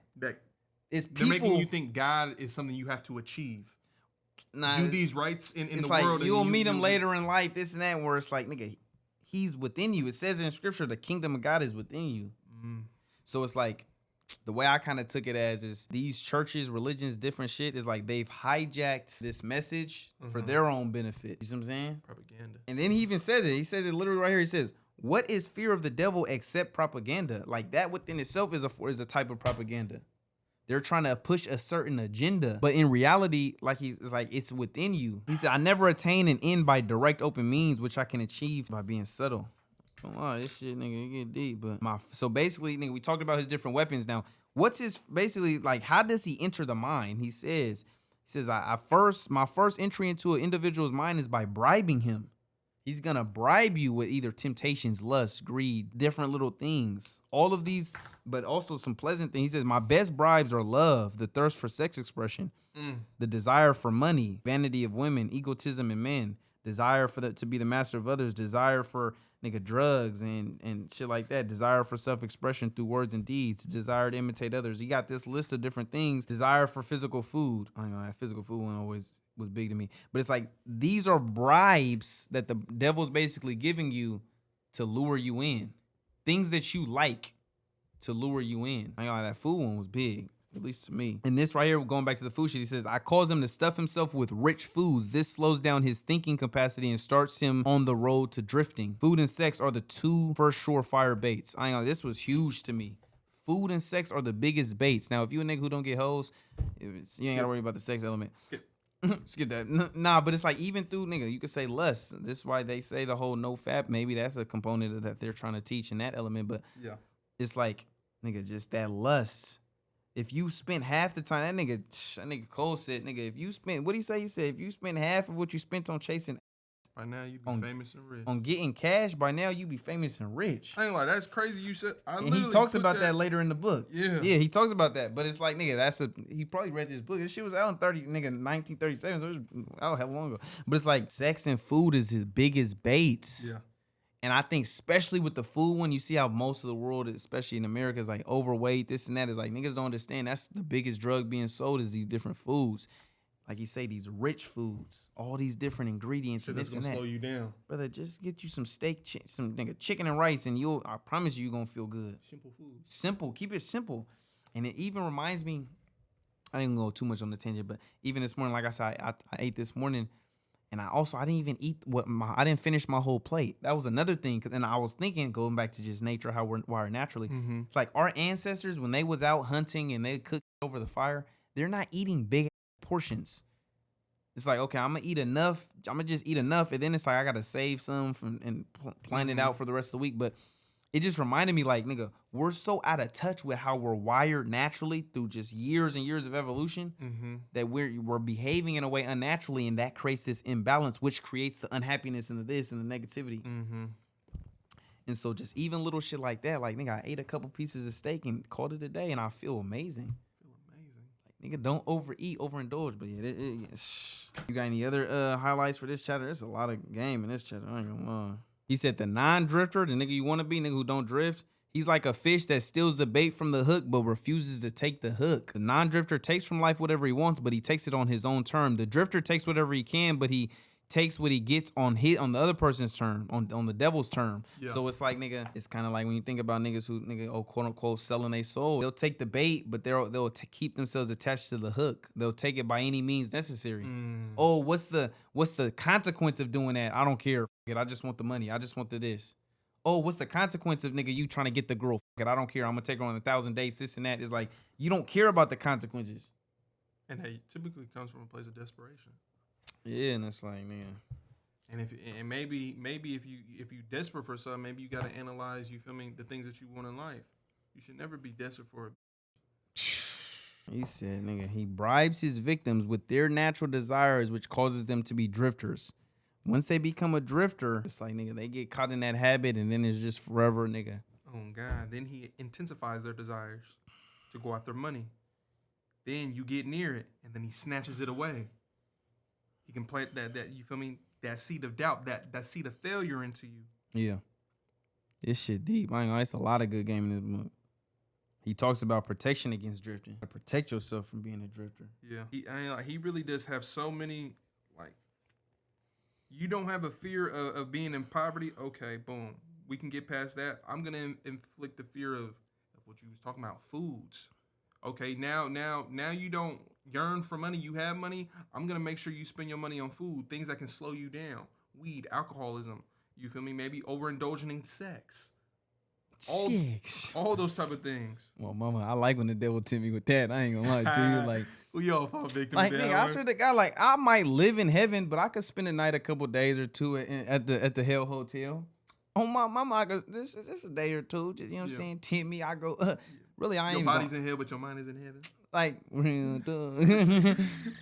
but and I ain't gonna lie, I ain't gonna get too deep in that bag. Like, it gets hella deep, but it's like, I ain't gonna lie, this shit. One thing that made me it made me think of us, but one of the things that he said in here, powerful. He asked the question, what has the manner in which money is acquired to do with its blessing or a curse? And he said, everything. You don't believe me? Take a look at those who acquire a large amount of money quickly without the time to get wisdom along with it. Mm-hmm. It made me think of us, of like, we didn't instantly get, it took years to acquire this success. It took years to get financial stability. Yeah. And it's like, if it was maybe if we got the first year of us doing YouTube, it's like, nigga, who knows where our mindset would be? Started this shit at night. What, you niggas became millionaires and had millions of subs at 19? Mm-hmm. Who knows where life would be? It would have been Hollywood. Yeah. Bougie. Who knows? But I can see, like, and it's almost like I can't, like, this, what he said right here is so, I feel it. And those who go through those, maybe, like, you hear crazy stories of, like, child actors that go completely off the rails. They start getting into and a whole lot of shit that just it represents destruction. But it's like they never acquired they gained one thing, but they didn't gain something else that goes hand in hand. Yeah. A bunch of money with no wisdom, you eventually go broke. Mm-hmm. So it made me, not to say that I feel bad for those people, but it's like there's a give and a take. Yeah. It's like women, you have the ability to maybe attract women, but you don't have the ability to keep women. Mm-hmm. Or like, let's say for women, that's more so their thing. They can attract a man, but they can't really keep one. Yeah. So, and that's why you feel me? Women can move on so fast because they know how to attract them. Like, oh, I can't keep him. It is what it is. Like, you don't want to stay. It's all good. Yeah. The next man, he's already in line. I think that's just going back to the game to the ladies. It's like that's really one of the greatest game as far as how to keep a man. If you got a daughter, give her a little bit of game. But it's like ultimately you're feeding him that fantasy of just making him feel like a king. I ain't gonna lie, that'll keep a nigga around. And how do you do that? It's the little things, not talking back, by being submissive, being cooperative, being polite, not being argumentative, questioning his authority. All these little things that don't make a nigga feel like a king. And it's strange to say it because it's almost like when you hear it, I could hear like, oh, that's not genuine. If that's not really me, I don't want to have to manipulate a man to get what I want out of him. But nigga, everybody manipulates everybody in this world to this day. You manipulate your boss you want to get higher pay. Oh, I've done A, B, and C. I feel like, you feel me? Oh, if you don't want to pay me what I want, I'll just leave. That's a manipulation tactic, whether you're just being upfront about it. But this whole world is, you feel me? We all got power. How do you use it? Yeah. And that's a common just misunderstanding, this idea of like everything is a job in a sense. Everybody's playing a role in a sense. Like when you go to work, you might put on your professional voice. Yeah. It's like, this is what I do when I clock into work. It's not that you're being fake, but you're tuned into a part of your personality. Like this part of my personality, the professional element. Hey, how's it going, sir? That's what's most productive in that situation. It's the same with everything. It's like, nigga, in a sense, it's like being a husband is a job. Being a boyfriend is a job. Being a girlfriend is a job. Being a wife is a job. Mm-hmm. And so what are the qualities or the part of yourself that you can kind of bring out that this is why I say, like, oh, when the hoes get around, niggas might, how you doing? Talk a little bit slightly different. Not to say that it's fake, but you're now tuned into a part of your personality that's best fit for that situation. It's like with the job situation. It's like, okay, when I'm at a job, I might turn on a professional voice. How's it going, sir? Yeah. Not being fake. It's just, nigga, I know that understand this is what's best for this. You know what I mean? So that's game. It gets deep, but that's game. He talks about, and this is why I say, going back, remember I was talking about, oh, there's two selves, there's two people. You're the coach and the player. You're the student and the teacher. Yeah. I even look at this kind of to this regard. It's like, nigga, it's internal. It's like, nigga, you got God and the devil. Both of those voices is in you. Every time you think these negative thoughts of wanting to quit or this and that, it's like, that's the devil trying to get a hold of a nigga. That's facts. And that's facts. God is the better version of yourself within you that's telling you to conquer that. That's facts. Or you deal with a failure and there's a part of you that feels as if, oh, I'm a loser. All of these negative self-talk that niggas got. It's like, in a sense, that you got the devil and God in you. Yeah. The kingdom of God is within you.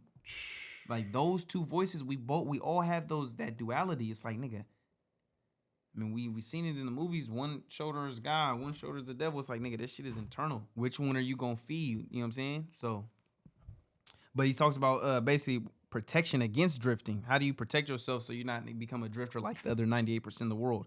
He says, do your own thinking on all occasions. Being a critical thinker. Think for yourself. Decide definitely what you want from life, then create a plan for attaining it. Having a purpose, having structure, having a program. Big. Analyzing temporary defeat and extract from it the seed of basically an advantage. What's the blessing from the defeat? What's the game a nigga can get from that? Yeah. Be willing to render a useful service equivalent to the value of the things you demand in life, of the material things you demand in life. So, for example, oh, you want, nigga, I want a Lamborghini. It's like, what value are you gonna provide to get what is needed to get the Lamborghini? Mm-hmm. Recognize your brain is a receiving set that can be attuned. It's like a radio station that can be attuned. You can change the channel at any time. It can be attuned to basically a frequency to help transmute or create the desires into a physical equivalent. It's like your brain is like a radio station that can be tuned into a certain station that's going to help you get to a certain feeling or a certain destination in life. Yeah. Recognize your greatest asset is time. Budget your time. so that none of it is wasted. When you pray, don't beg. Demand what you want and insist upon getting exactly what you want. Positive self-talk is a prayer in a sense. It says never accept from life anything you do not want. Oh, my mama. Don't accept none that you don't want in life. Understand everything in your life you got because you wanted it. Why'd you want it? Because you accepted it. If I slap you and you don't do nothing, I can only assume that you like being slapped. If you gonna just keep letting a nigga slap you. Understanding that your dominating thoughts attract their physical counterpart. Be careful what your thoughts dwell upon. Powerful. And this is ultimately like that law, just that nigga law of attraction in a sense. It's like you think negatively, it creates this negative feeling. It's gonna attract a negative reality in the physical world. Yeah. He said if he had to summarize basically how to not be a drifter, how to not be a drifter, he says, be definite in everything that you do and never leave unfinished thoughts in the mind. Form the habit of reaching definite decisions on all subjects. And the way I kind of look at it is like just that idea of being proactive versus reactive. Like when he says like form a habit of nigga forming a definite decision, it's like nigga having structure, having a program. Being proactive instead of reactive, instead of letting your world, your thoughts, your greatest power just be nigga controlled by the outside world. Mm-hmm. It's like get in the driver's seat yourself. Talks about that nigga Atomic Habits. It's like nigga instead of being a victim of your environment, be an architect of your environment. And we on chapter 6. We halfway through. Hypnotic rhythm. Any impulse of thought that the mind repeats over and over through habit forms an organized rhythm. Rhythm is the last stage of habit. I kind of look at this as like nigga, it kind of becomes your character in a sense. Like these habits created this quote unquote rhythm of kind of this routine of like who you are as a person in a sense. You get what I'm saying? That's how I kind of look at it. And then the habit cannot be broken because nature takes over it and makes it permanent. Mm-hmm. Your habits can become permanent. That's why we gotta watch what we're doing every single day. Gotta be mindful. Says my opposition, the power that you call God. My opposition provides every human being with the privilege of using his own mind. This is huge. And he talks about this later in the book. It's like every other privilege somebody can take from you. Like we have, let's say, nigga, think of just the different rights in America. Oh, freedom of this, freedom of that. Mm-hmm. It's like people could take certain rights from you. Nigga, oh, you got a freedom of health or nigga, whatever. Freedom of speech. It's like a nigga can come shut you up. He can come, nigga, put tape around your mouth or whatever. But it's like the one thing that no one can take from you is like the privilege of using your own mind. He says, what is the very first step a drifter must take to break the habit? A burning desire to break it. You gotta want this shit. And you gotta want to stop being a drifter. And it's like, just like with the story of Christ. What happened with Christ? He got crucified. That's what the world is gonna do when you're nigga part of that 2%. You're not normal. So when you're part of the group that, oh, I don't go to parties, nigga, the world's gonna, and it talks about you might not get physically crucified, but social and financial crucifixion. You might socially get crucified. Socially, your friends look at you weird because you don't want to do certain shit. Mm-hmm. Oh, you don't want to this and that. Depending on different people, different influences, when you distinguish yourself, when you become part of that 2%, you're going to get socially crucified. Publicly you're going to get talked about and nigga, oh, he's weird. Or, oh, he's this. Or, oh, he don't, nigga, this and that. That's what comes with being distinguished. That's powerful. I ain't going to lie. Like, nigga, understand that's what comes with this shit. Are you willing to be crucified for greatness? One also thing that he said there that I liked, and this made me think, like, bro, I ain't gonna lie, all that manipulation, he manipulated me, he uses power as leverage, blah, blah, blah, blah, blah. It says here, no one can be hypnotized by another person without willingness to be hypnotized. I can't hypnotize you if you don't want to be hypnotized. I cannot manipulate you if you don't want to be coerced into doing something. And I think a way to look at that, because you might go, well, I don't want to be manipulated. This is why I always say, nigga, attention is everything. But it's like positive and negative reinforcement. The moment I'm giving you attention, I'm positively reinforcing you, whatever you're doing. You get what I'm saying? So if you're trying to manipulate me, this is why you can't manipulate somebody who doesn't give you attention. It's impossible. Yeah. Because you don't exist if they're not giving you, in a sense. But it's like by continuing to give access to you, let's say somebody disrespects you, you continue giving access to them. Mm-hmm. It's like you say, it's like I can't manipulate unless you want to be manipulated. The way I know you want to be manipulated is because you still give me attention. If you truly didn't want me, then you want to give me no attention. Oh God. So even though you might say or think logically, I don't want to be manipulated. It's like, nigga, if you genuinely didn't want it, you want to give it no attention. Like when she says she don't want to be with me, so why are you here? It don't make no sense. Those are two contradicting, like... Your behavior is contradicting your words. That's why I don't believe what she say. I believe what she do. Real talk. I don't listen. I listen with my eyes. I don't listen with my ears. Oh, God. Remember this. Whatever you have, you use it or you lose it. Oh, my God. All success attempts to break the habit drifting All must before the nature makes the. Okay, that wasn't nothing. But you feel me? I ain't lying. That was game. Remember, it is whatever you have, you use it or you will lose it. Real talk. If you don't use this game, you're going to lose the game. Nigga said, if your mind fear poverty, your mind will attract poverty. It's like, wherever your thoughts dwell on, it's like, that's, you going to manifest that in a way. Whether you realize it or not, it's like, where attention goes, energy goes. If your attention is on poverty, your energy is going towards that in a sense. He says, you are where you are and what you are because of your thoughts and your deeds. Author goes, so what's more important, your thoughts or your deeds? He says, all deeds follow thoughts. There can be no deeds without their having first been patterned in thought. One's dominating thoughts have a tendency to clothe themselves in physical equivalent. The devil said, I operate wherever there's something I can control and operate. I am the pain and disease and physical suffering. That's what the devil is. He can operate in these lanes. He says, I'm the creator of all forms of human misery. I am the inspiree of lust after the flesh. He says, I'm the instigator of discouragement and disappointment. I am the instigator of fear. Oh, God. You got deep. I am anxiety, suspense, superstition, and insanity. No lie, like, I really think this damn near nigga. We talked about on the pile, like, oh, I think it's this and that. But now I'm like, this shit is set in stone. I really think this shit is just internal. Like, the devil is negative energy. God is positive energy. Hell is, nigga, you in a negative state of mind. Heaven is you in a positive state of mind.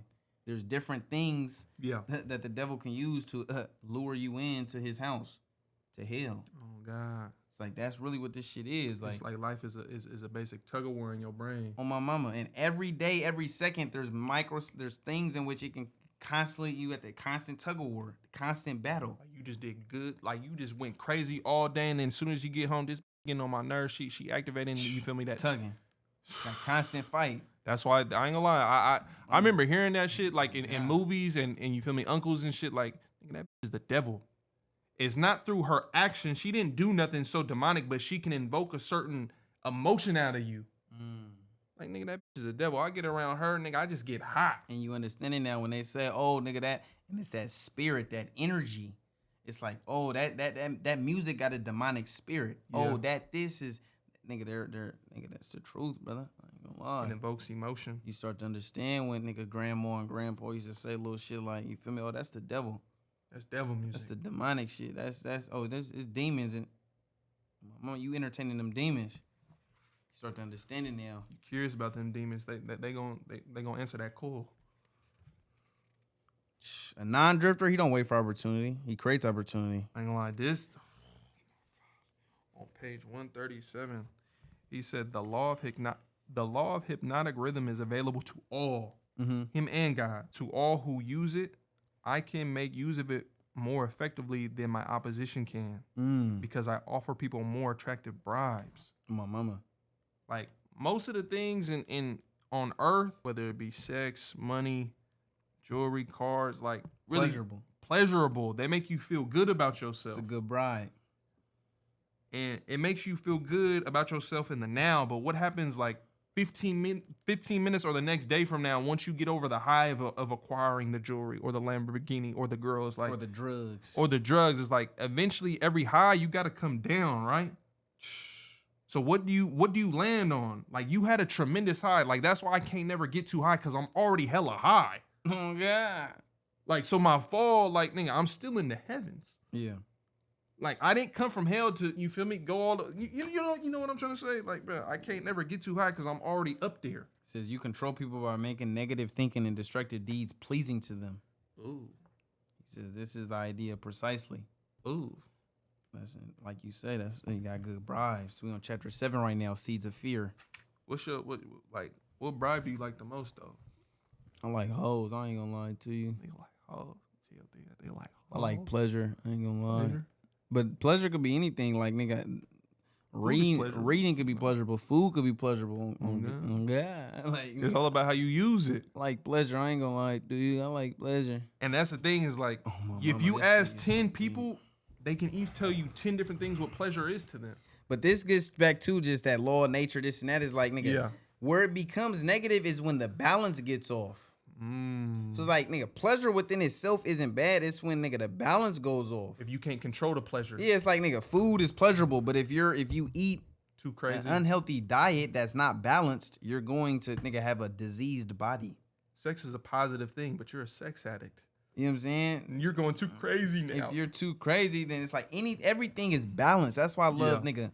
Nature is like balance, but it's like anything when there's no balance, that's when it becomes negative. Do you think? And some shit just might, cause some people might go just real quick. Oh, drugs, nigga, do it. So you raise your, if you do drugs, you should do a balance. And it's like some shit is so up your balance internally. Wait, what did they say about drugs? No, I'm saying I just said like nigga, everything is about balance. So I'm saying counter arguments. A nigga might in the comments be like, well, according to that logic, If nigga, you don't do drugs, you should do drugs. You just do a balanced amount of drugs, and it's like some shit, some things. It's like nigga, it fucks up your brain or whatever. I don't know the science behind it, but it's like it creates a disbalance within internally your body and nigga, your the chemicals in your body to where doing any of it is harmful. And doing drugs affects people differently.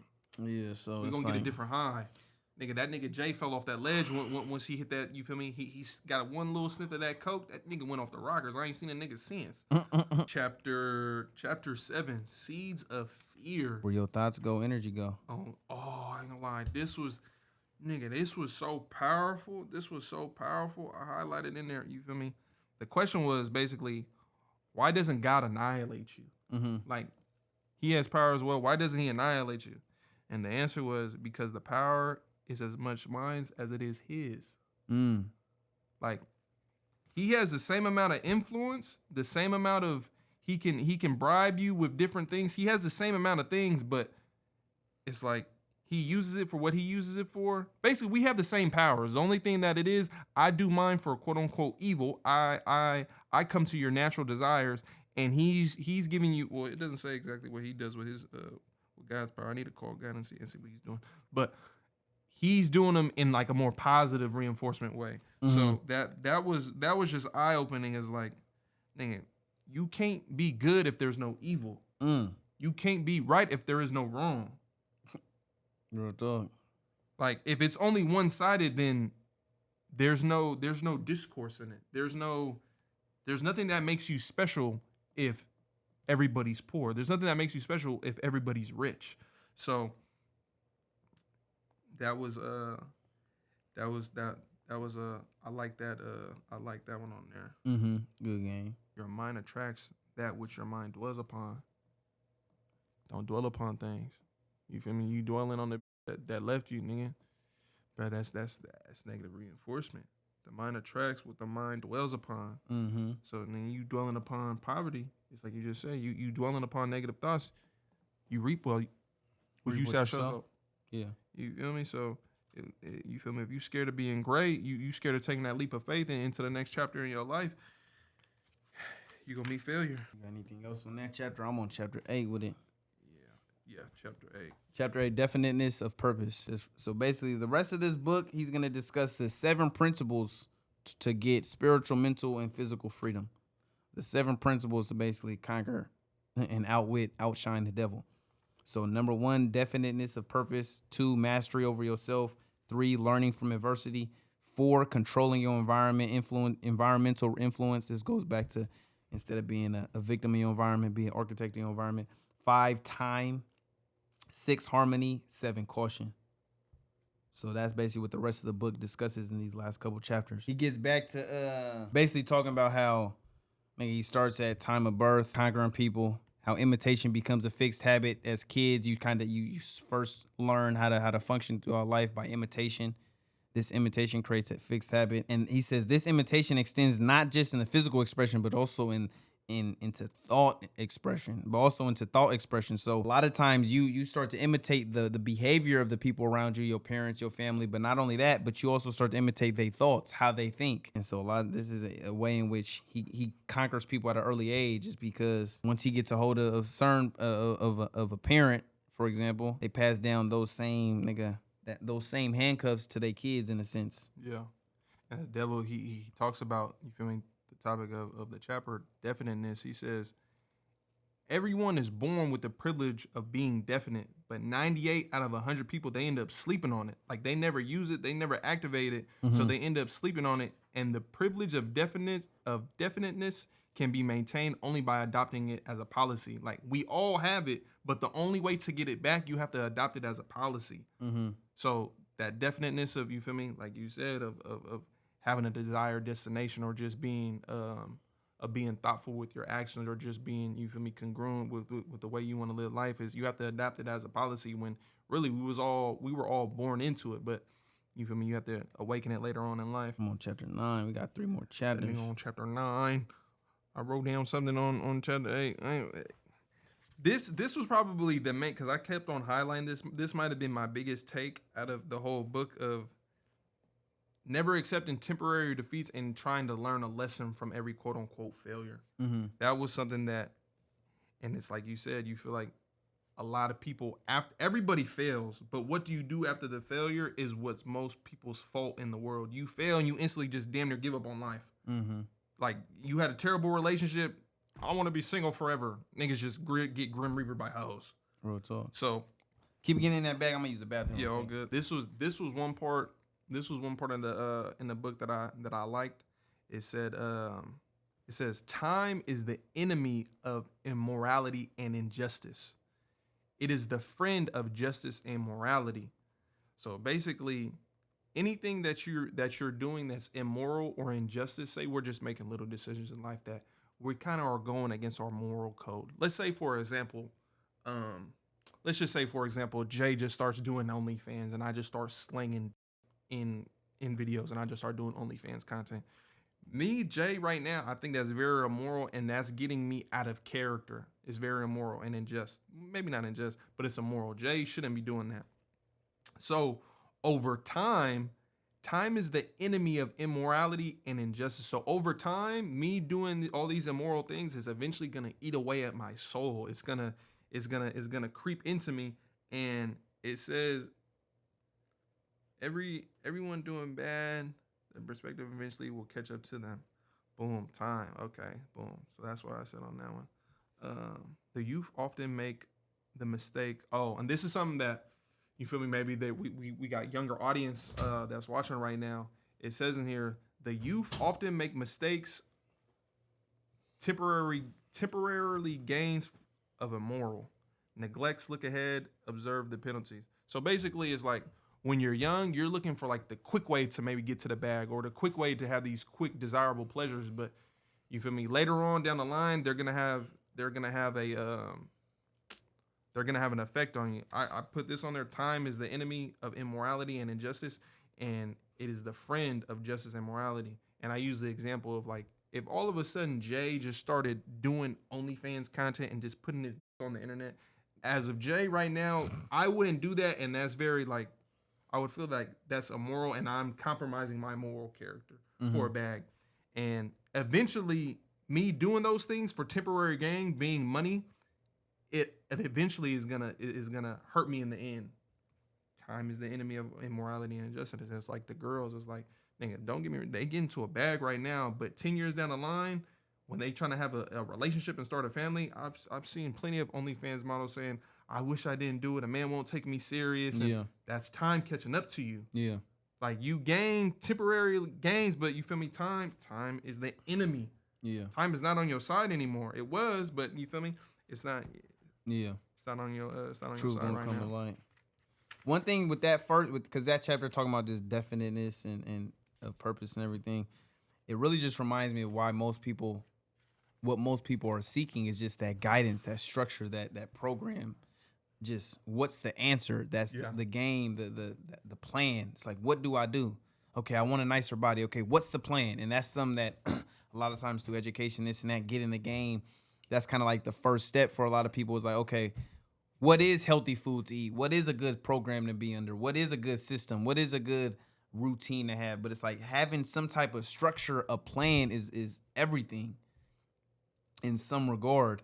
Whatever your question is, it's like, how do I become a YouTuber? It's like, and a lot of times people through trial and error then figure shit out. But it's like, the reason somebody could lose $1 million, make $1 million again is because they have the plan, they have the structure, they have the program of like, okay, this is what I need to do it. Mm-hmm. And that's a lot of times what most people lack is just that they're looking for that guidance, that structure, the program. It's like, what's the answers? What is it to be done?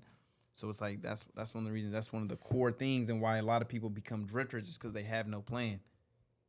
But And I also do, and piggybacking off what you said, I feel like all professions, whether you want to be a YouTuber, a barber, and you want to make the best pizzas, is like all of them have the same kind of core principles of trying shit.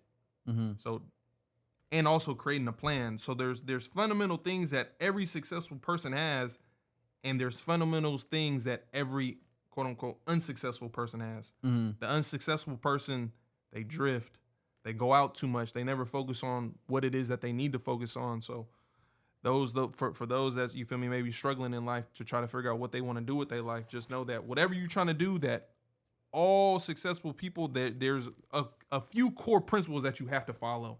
So you feel me, go seek the knowledge of what those core principles are. But you feel me, one is, you feel me, keeping your foot on their neck. Gotta apply that pressure. And the thing too with plans is it don't gotta be a complete plan. Like, let's just say with YouTube, I don't know what type of channel or what type of, how do we get let's say 1 million subscribers, but just to create a video, just to simplify, it's like, okay, if you're filming a video, what's the video about? Like, if you could turn on a camera, it's like, okay, what is the video about? Are we doing a pod? Is it a vlog, a day in the life? Are we interviewing certain people? It's like, that's one thing I see with people is like, there's no plan. There's no, even if it's just video by video, like have a game plan. Okay, this pod we're talking about this book, or this pod we're just freestyling. But even that within itself is still some type of structure of like, we're doing a pod. It's not just you're just turning on the camera and it's like, let's see where it goes. Yeah, it's like there's some type of direction that we're leading.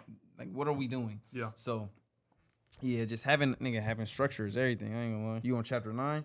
Chapter 9. Education and religion. Education and religion.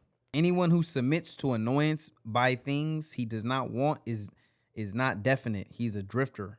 This reminds me of basically just anybody who submits to annoyance. So when you think of people who, things that annoy them or bother them, and they basically tolerate it. Yeah, they tolerate shit that they're annoyed by. It's like, nigga, you're not definite. You a drifter. If you don't like it, don't deal with it. It's like, nigga, you deal with what you tolerate. You said that in when we did the for those who ain't tapped in with the YouTube with the live channel on YouTube, when we did the ranking red flags. There was one of them, I think it was loudly chewing, and you were like, I can't accept nothing that I find annoying. Yeah, I don't want to be around it if I don't like it. So it's like, by submitting to something that annoys you, you a drifter. You reactive, you're not proactive. You know what I'm saying? Like, minds which do not harmonize should never be forced to remain together in marriage or any relationship. Harmony. Get with people that are of the same cloth as you, the same mentality. How can you want to do good, but you hanging around a bunch of niggas who want to do bad? And that's also one thing that's in the dating market, is like, sometimes some of the best conversations that I've had with girls are kind of opposing arguments. And it leads for better like discourse, but in the long run leads to harmony. We get on the same page. I can't even say that it leads. It could lead either way, depending on how she looks at you. If she likes you enough, nigga, she can eventually adopt whatever it is that you want her to adopt. But you feel me? Some girls, you feel me? They stand on what they stand on too. And if you want to stand on that, then baby, we can't stand together. Real dog. One thing, I remember this is something that I sent to the group chat, and one thing that I liked a lot, they were talking about duty. He says, duty is one of the most abused and understood words in existence. The first duty to every human being is to himself. Every person owes himself the duty of finding how to live a full and happy life. I sent that to the group chat, and you feel me? One of the twins, you feel me? They called me, and you feel me? They tried to say I was living in you feel me? In flesh, not living in spirit. I ain't gonna lie, that was a funny ass conversation.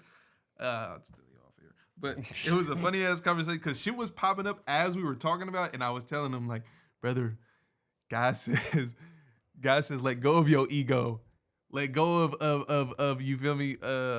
Egotism and all that type of shit, and it was just funny what was actually happening during the conversation. But yeah, and that's one thing that I do feel we've said in previous pods of nigga, the world has manipulated man into thinking you gotta be the woman's slave. It's your duty to make sure everything is provided for and basically become a slave to her wants and her needs. Real talk.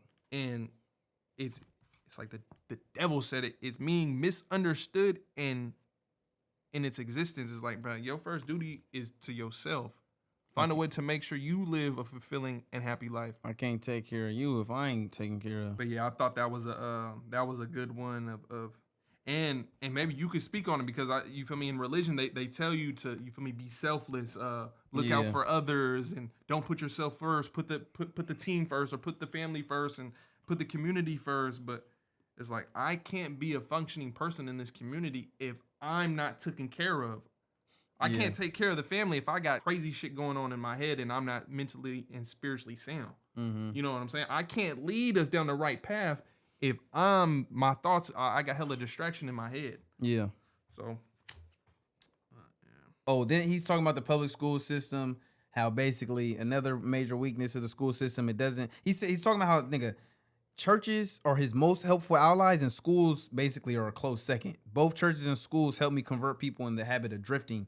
They don't teach organized thought. He said the public school system approaches the subject of education from the wrong angle.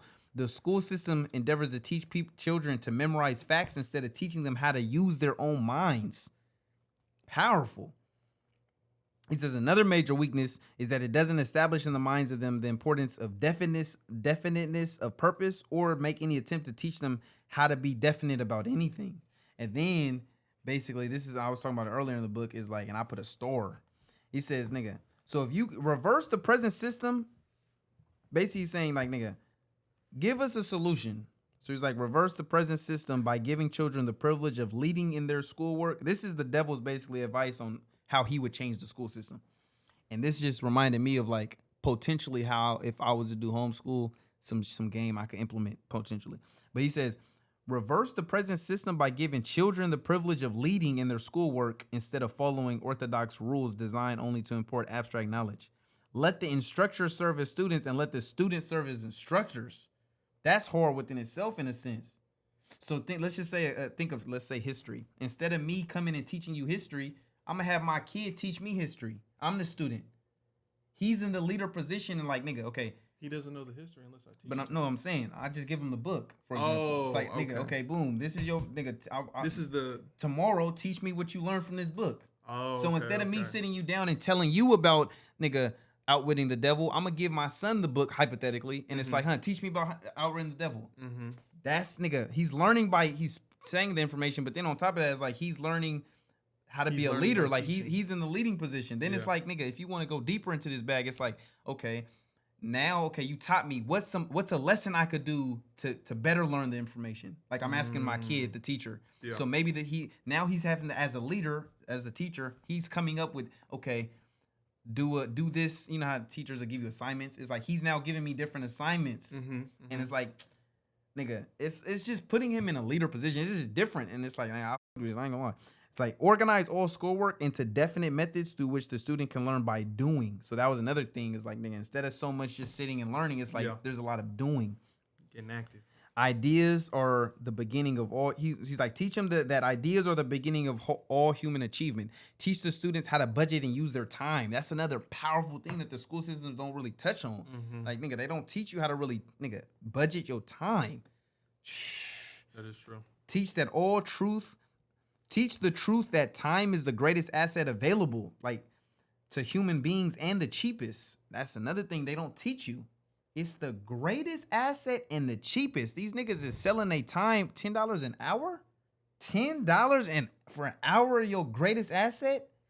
Like, they're not teaching niggas this in school. Like, nigga, teach the student the basic motives by which people are influenced. Teach them about psychology and the different principles of life. Yeah. How to use these motives in acquiring what you need in life. Understanding, nigga, supply and demand. It's like, nigga, the devil had a good little school program.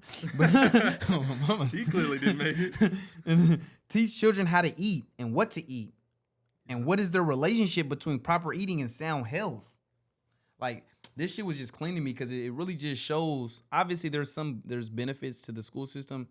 We're students of the school system, but it's like, really looking back, I just realized, nigga, I don't know none of this shit I was taught really. Like as far as day-to-day life, what is, nigga, I don't need it. Yeah. For the most part. The next one, I like that one a lot. Teach children the true nature and function of the emotion of sex. And above all, teach them that it can be transmuted into driving forces capable of lifting one to the greatest heights of achievement. I think one time, I think I could have swore I saw a comment of saying like, what's it called? Retention? Yeah. Somebody put a comment in there like, you did retention, but you didn't transmute it in a productive way. And I remember when you did the little retention shit, I remember you mentioned that on a pod. You said something about, nigga, you said some crazy shit, but you it was from a book, because I've read it from a book too. But you said basically like, nigga, to use that energy to, nigga, be great. Yeah. And then you said something about, nigga, with the spine or something. That must have been in the book. Oh yeah, I do. The book was saying something like basically. I remember the book saying get that power out your loins.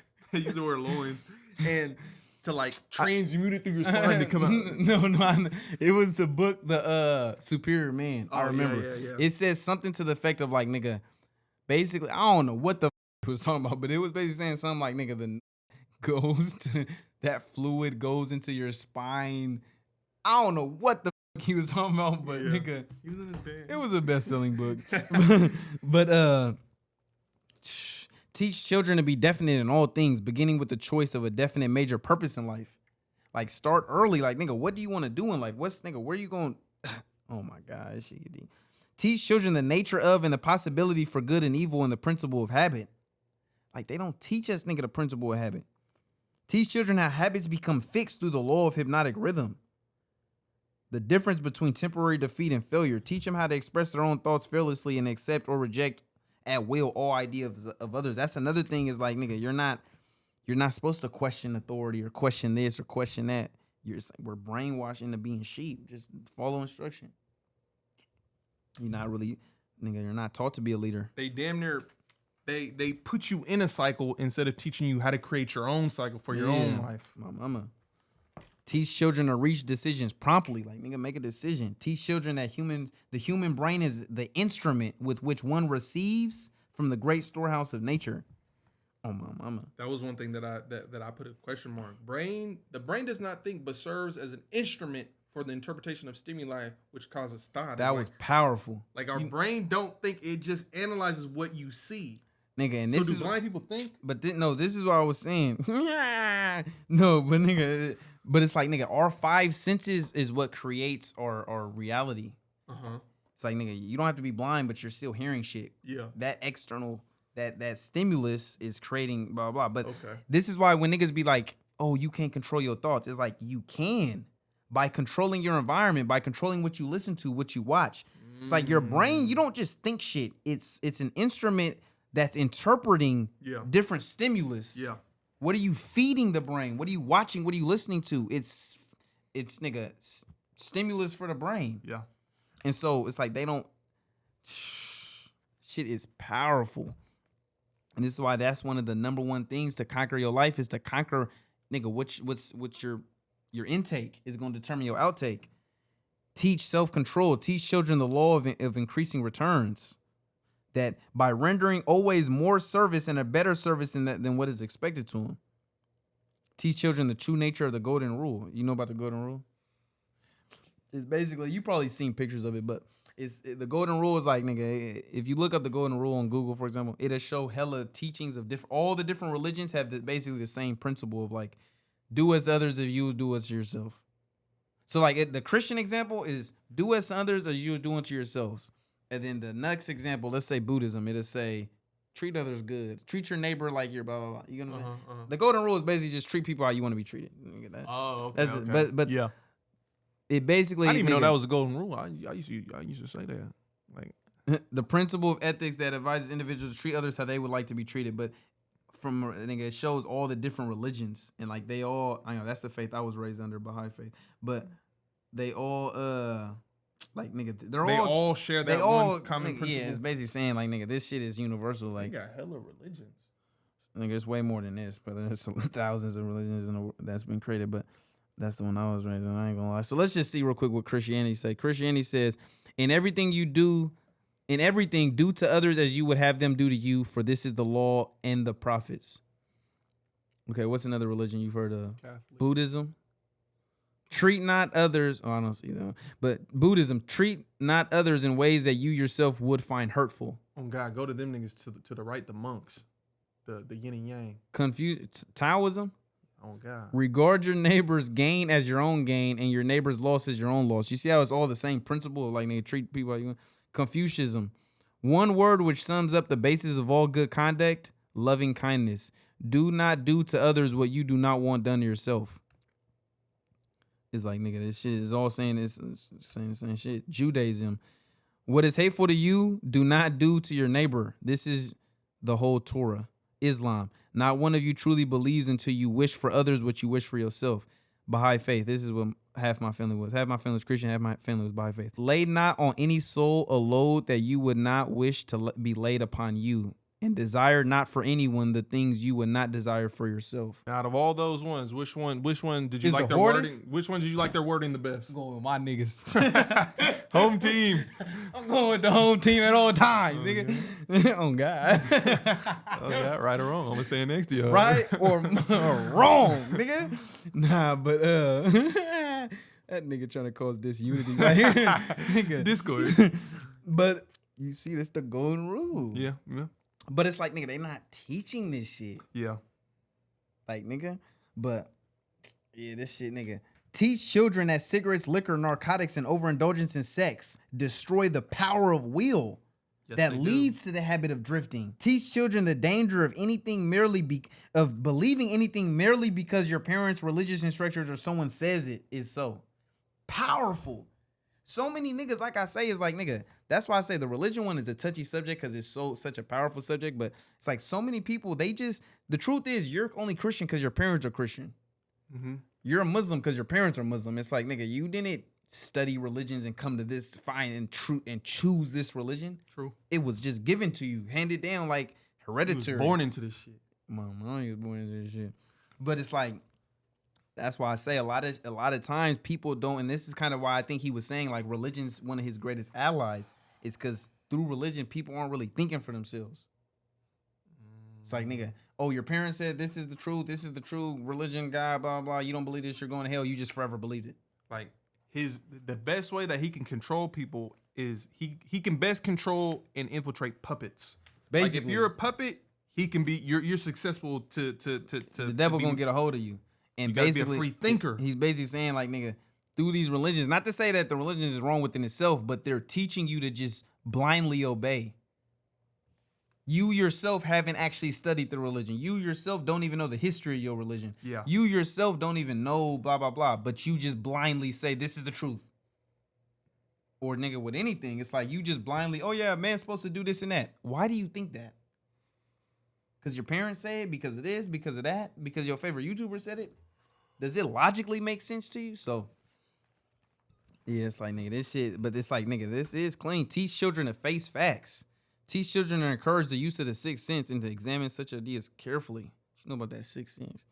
I ain't gonna lie, this you'll eventually get to it. Well, I'll let you get in that bad. I've been saying hella shit, but one that I like that he said, teach children that the space that they occupy in the world is measured definitely by the quality and quantity of useful service that they render in this world. Like, and that's one thing that maybe a lot of parents do is, nigga, they think the world of their kid, and I can see why they do it. They think the world of the kid, so they give their kid an inflated ego and they can just walk around thinking that they're the shit because their parents think it. But it's like, the reality is the world will never deem you as valuable if you don't contribute nothing to the world. And also it's like what you do in your everyday life, say if you, nigga, let's just say, nigga, all you, what's one? I don't want to nigga shun nobody, but it's like, okay, let's just use you for example. You worked at Burger King. If you worked at Burger King your whole entire life, that's all you've amounted to is just somebody who flips burgers at Burger King.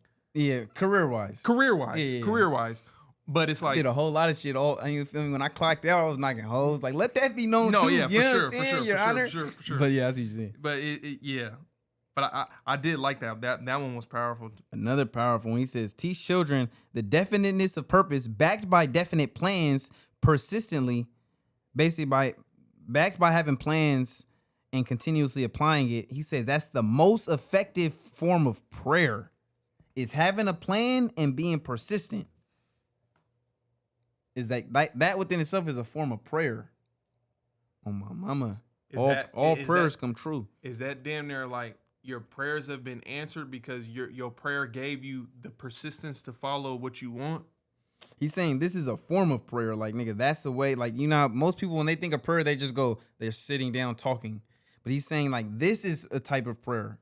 Like, he's redefining the word prayer in a sense. Like, nigga, praying isn't just sitting here wishing for something. It's creating an actual plan and doing something. It's like, nigga, I pray daily by putting this work in. Prayer could be pimping. Pimping can be prayer. Thank God. I'm praying right now. Listen. This was another powerful one. He said the greatest university is the university of life. The devil got bars. And Life University, that motherfucker's free. All you gotta do is live it. But they have expensive lessons. Don't get me wrong, they got expensive lessons. One that I did like, he said, teach them that man can achieve whatever man can conceive and believe. Oh my! You can achieve everything. You gotta believe it though. And conceive it. Teach children to be true to themselves at all times. Mama, be true to yourself at all times. Like, nigga, I swear to God, like, I ain't gonna lie, that is one thing that I like about. Have you ever heard like children can be rude or they truthful, and honest? Like, and keep being truthful. Auntie, you look big. Like, that's not something you're supposed to say. She is big. Mama. But I think the game to be taught, because I ain't nigga parenting no kid, but it's like not so much that that's wrong, but being mindful of why you shouldn't say it. Not just don't say it because of this, but it's like, why shouldn't you say it? And I would say, nigga, being mindful of like, nigga, you never want to bite the hand that feeds you on one end. So it's like, nigga, your elders, and this goes back to Nick 48 Laws of Power, never outshine the master, but it's like, the fastest way to climb the ladder of success is when someone pulls you up. That's what your elders are, your family, the older relatives. Is like, these are people who have wisdom as a kid that you're not going to have. Yeah. And so if you're disrespecting them, you're going to potentially burn the bridge of them teaching you certain wisdom. That's kind of the principle behind why it's like you don't want to just disrespect. And then just disrespect in general is the declaration of war. Like, disrespect leads to conflict. So being mindful of, yes, that is the truth, but saying certain truths is perceived as disrespect, and disrespect leads to conflict. So like, that's the game that most niggas, they're not getting. All they're taught is, don't say that, that's mean. Yeah. But they don't know the game is applied to it. Yeah. They don't understand why is it not necessarily something that should be said. But teach the children are true to, nigga, they're true to themselves, but they're taught and programmed to basically, nigga, they get tamed. It's like they're just a wild animal. They're a wild wolf that gets tamed into a house dog. Yeah. To behave this way. Yeah. I'm gonna stay. Anyway, how do you have like a healthy balance of, like, if you never hear the truth, you just, like, if Auntie never hears that she's fat, she knows she's fat. She's not. I don't think people aren't. They're not. They know what they are. They just. But some people need a little push in the right direction. If she never gets that push, her self-reflection ain't doing it for her. So what? Her man got to tell her kids got to tell her. Like, she's gonna be push? And that's the beauty. This shit is like, you are going to be what you are. Like, I can't make you change your life. Kind of like what he's saying. It's like that hypnotic rhythm. Like, nigga, everything is habitual. You think certain thoughts, and so, nigga, let's just say that Auntie, they think thoughts that. And they live a habitual life. They have certain habits that's made them a fat person. Me saying something isn't going to change and break the whole rhythm that they've created. You get what I'm saying? He did say in the book, the only way to break the rhythm is through failure. Is through only you yourself. He said, I can't control you. Basically, he said, like, nigga, you got to want it first. Yeah, you yourself has to want to change. And the change has to be, the desire has to be strong enough to where it's like you actually make the change. I see what you're saying. But it's like, nigga, there is nothing I can tell you. Like, nigga, this is why you can't change people. Like, nigga, they're going to be who they are. You could give them game if they want game, but it's like, nigga, There's nothing I can say to make that person not be fat. They have to make the decisions of stop doing things that are leading them to be fat. So what do you think about inspiration? Say, for example, another one could be, nigga, I'm a smoker, and I say I'll stop smoking when I have kids. Mm-hmm. I'm inspired to stop smoking once I have kids. That we a lot of people probably have said that or that shit sounds good. My mom said that when I have a kid, she'll stop smoking. So it's like, man. We'll see. We'll see. But that shit sounds good. I mean, inspiration is cool. I think the best inspiration is I ain't gonna lie, people really. I think the best inspiration is it's not by what you're saying, but it's by who you are and just what you see. Like, greatness inspires. I ain't gonna lie. Like, or it could make some people jealous. It just depends on. You gotta be in you. I ain't gonna lie. Inspiration is cool, but it's like, nigga, I'm not out here trying to inspire the world and this and that. And, you know what I mean? Like, but I'm saying, like, we all got inspired by somebody. It's like, nigga, LeBron said he got inspired when he saw Jordan, nigga, dunk from the free throw line. Right, but Jordan didn't make it his mission to inspire people. He made it his mission to invest in himself. That within itself inspired people. He didn't go out into the world thinking, I'm going to try to inspire and motivate people. No, nigga, I'm focused on myself. I'm focused on self-improvement. And through that, if they want to fuck with it, niggas gonna get inspired, whoever gets inspired. Okay. You see what I'm saying? Like, nigga, but that goes back to that people-pleasing, like, I'm going out here trying to change the world. Nigga, I can only change myself. True. And through that, maybe the world will get changed. True. So that's just my mentality. True. But it's like, yeah. That's valid. Yeah, that was a lot of good little bores. All children should be taught how to sell their way through life with the minimal amount of friction. I'm going to learn how to sell. Oh, this is powerful. Oh, I like this. I don't know if we... I just talked about that. You just said that one? Yeah. Be true to yourself. Yep. Bores. 180. I put a star on this whole page. He must have been in his bag. What was this about? Public school system? Oh, he asked him, like, what is sin? And basically he said sin is indulging in something that you know isn't right. Yeah, I got hella shit highlighted on this chapter. That's basically sin. So if you know that you're overindulging in food, you're committing a sin. He says sin is anything that causes you to be unhappy. On my mama. Anything that makes you unhappy is sin. Any form of mental or physical misery indicates the presence of sin. Powerful. I'm gonna call my girl. Let her know I'm sinning right now by fucking with you. That was a joke. God. Make that call, Jay. Right now on live television. I'm just playing, baby. I love you. But sin is anything that that nigga makes you unhappy. Think about it. And it's the sin of, nigga, tolerating shit.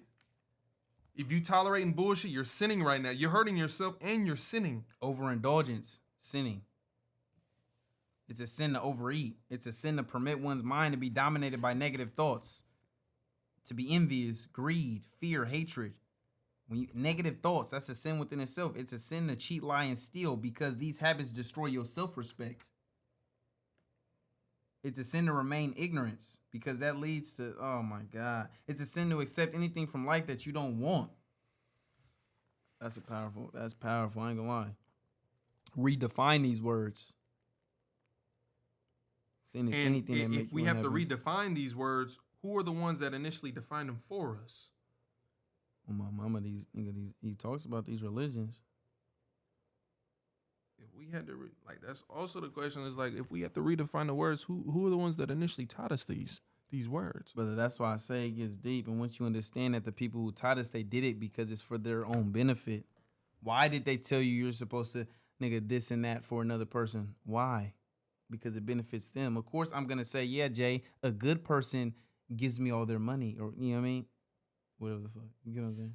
Yeah. It's like, oh, yeah, Jay, a good person, I'm going to tell you to do something that benefits me. Self-sacrifice, Jay. That's what makes you good. And I ain't gonna lie, that shit it's like, nigga, that's how I can get shit out of you. If I can convince you that you sacrificing yourself is what's best for you, that's how you get to heaven. Self-sacrifice. And it's damn near like, let's just use a self-sacrifice. If you're self-sacrificing shit it's only to bring somebody up closer to you. Like, for example, what you just now said, I manipulate Jay to get money out of him. You taking my money gets you closer to where I am, and it brings me down to where maybe potentially you are. But I mean, it could be, nigga, I'm up here and I got 10 different niggas who self-sacrificing for my benefit, but I'm above them. I'm the employee. It's 10 employer. I'm the employer. There are 10 employees. Yeah. I'm up here, but nigga, if I can convince them to self-sacrifice, it's to my benefit. You see what I'm saying? So it could be either way. But it's like, nigga, why do they tell you that? Like, now I'm not saying self-sacrifice is wrong inherently. I'm simply saying think for yourself. What makes self-sacrifice good? Mm-hmm. Why are you sacrificing? Now, are you doing it to someone who you care for, someone who benefits you, someone who's a positive influence in your life, or is you just self-sacrificing because that's what you were told to do? Yeah. It's like, nigga, once you start to really break shit down, but most people aren't independent thinkers. Most people hear shit like this and they immediately, nigga, that's the devil. Oh, that's not, my religion said this. That's why I say it's sensitive. It's at 2. It's at 2? Yeah. God damn, I just put a new one in. It must have been a low battery. Running through batteries. Running through shit like it's fast track. This shit is so powerful. This is a powerful ass book. I'm trying to see if it's a New York Times. Like, you hot? Like, this motherfucker needs more purchases. It don't make no sense how this don't got more buys. That's the thing. It don't make sense, but I know why it would make sense. They trying to suppress this motherfucker. Nigga, this was out in the 30s. It's not a bestseller. It ain't confirming it. Chapter 10. We only got 2 more chapters after this. Chapter 10, self-discipline. This is, nigga, how you conquer, how you outwit them. It's very teaching important. You. One must gain mastery over self. If you ain't mastered yourself, you can't never be the master of others. And by mastering the 3 appetites responsible for one's lack of self-discipline: food, sex, and express loosely organized opinions. This was huge. Oh my God, this is huge. Do you know what you just said just now? Food, sex, express loosely organized opinions. Brother, this is how you master yourself. By, what'd you say? You say by mastering these 3 appetites. 1, food. 2, sex. 3, express loosely organized opinions. Not just these things, but the desire for these things, the desire for food, conquer that desire, the desire for sex, the desire to express loosely your opinions. This right here is huge. Especially, I ain't lie, especially that opinion one. On my mama, like, nigga, this right here. Some things ain't meant to be said all the time. And nigga, I ain't gonna lie, I've noticed it's just self-reflection. There's a lot of game I done gave niggas, and it's like that right there, because I didn't conquer this desire to express this opinion. That's why, nigga, throw pearl before swine. Yeah. Not everybody's worthy of the game. People who have not mastered themselves overfeed the appetites. I see myself doing that around family and shit like that. Is a topic might be discussed, but it's like, nigga, you're not worthy to get this expression. And it's like, I know that my opinion could potentially cause uproar. It's just gonna cause conflict. Yeah, it's not even worth it. Yeah. And that's why even like this game, that's why, nigga, I like to keep it with, now it's gonna get leaked, whatever. But it's like, nigga, a lot of this shit I be thinking and this, and I don't even express it to motherfuckers because there's no benefit. You not worthy. I'm keeping it in the stores. Now this one for food, especially, I genuinely, I don't know if other people, do you really have this type of relationship with food? Like, bruh, every once in a while I go through spurts, I got a bad relationship with food, brother. I'll be honest. Sometimes I got a bad relationship with food. It's a toxic relationship. My negative relationship is this shit make me tired. What does it do to you? And he says that. Stop. He says the victim becomes sluggish in his physical movements and mentally irritable and fussy. I don't have those. I'm never You don't fussy. got those symptoms? I'm never fussy. But I mean, I don't have those effects, but I just know sometimes like I overindulge. You like that shit? And I like bullshit. I like good cinnamon food. rolls. I like Nigga, good, I'm just like doing all this traveling is like, nigga, I like to experience shit. I like good food. I don't like a lot of shit. I don't have no vices. Like, nigga, I just like food and video games and hoes. I ain't lie. I was talking about that. Me and my girl were having that conversation because I was telling her like every once in a while I feel like I have a bad relationship with food, and I ain't gonna lie, she was trying to negatively reinforce my and she was like, you don't overindulge in in alcohol and drugs and all that type of shit. So maybe this is like your vice. Is food. Yep, she's trying to get. I know what you're trying to do. We going. That's the devil trying to get at you. I see what you're trying to do. He got a hold of you. Oh my mama, he was using her as bait to reel you back in. It's okay. You don't gotta worry. You're good in every other department. She was a vessel. And we all sometimes are. Yeah.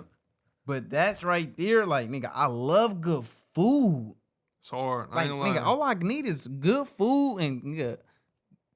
I ain't gonna lie. He did say these are 3 appetites though, just hoes and food. And really with good food, I don't even need hoes.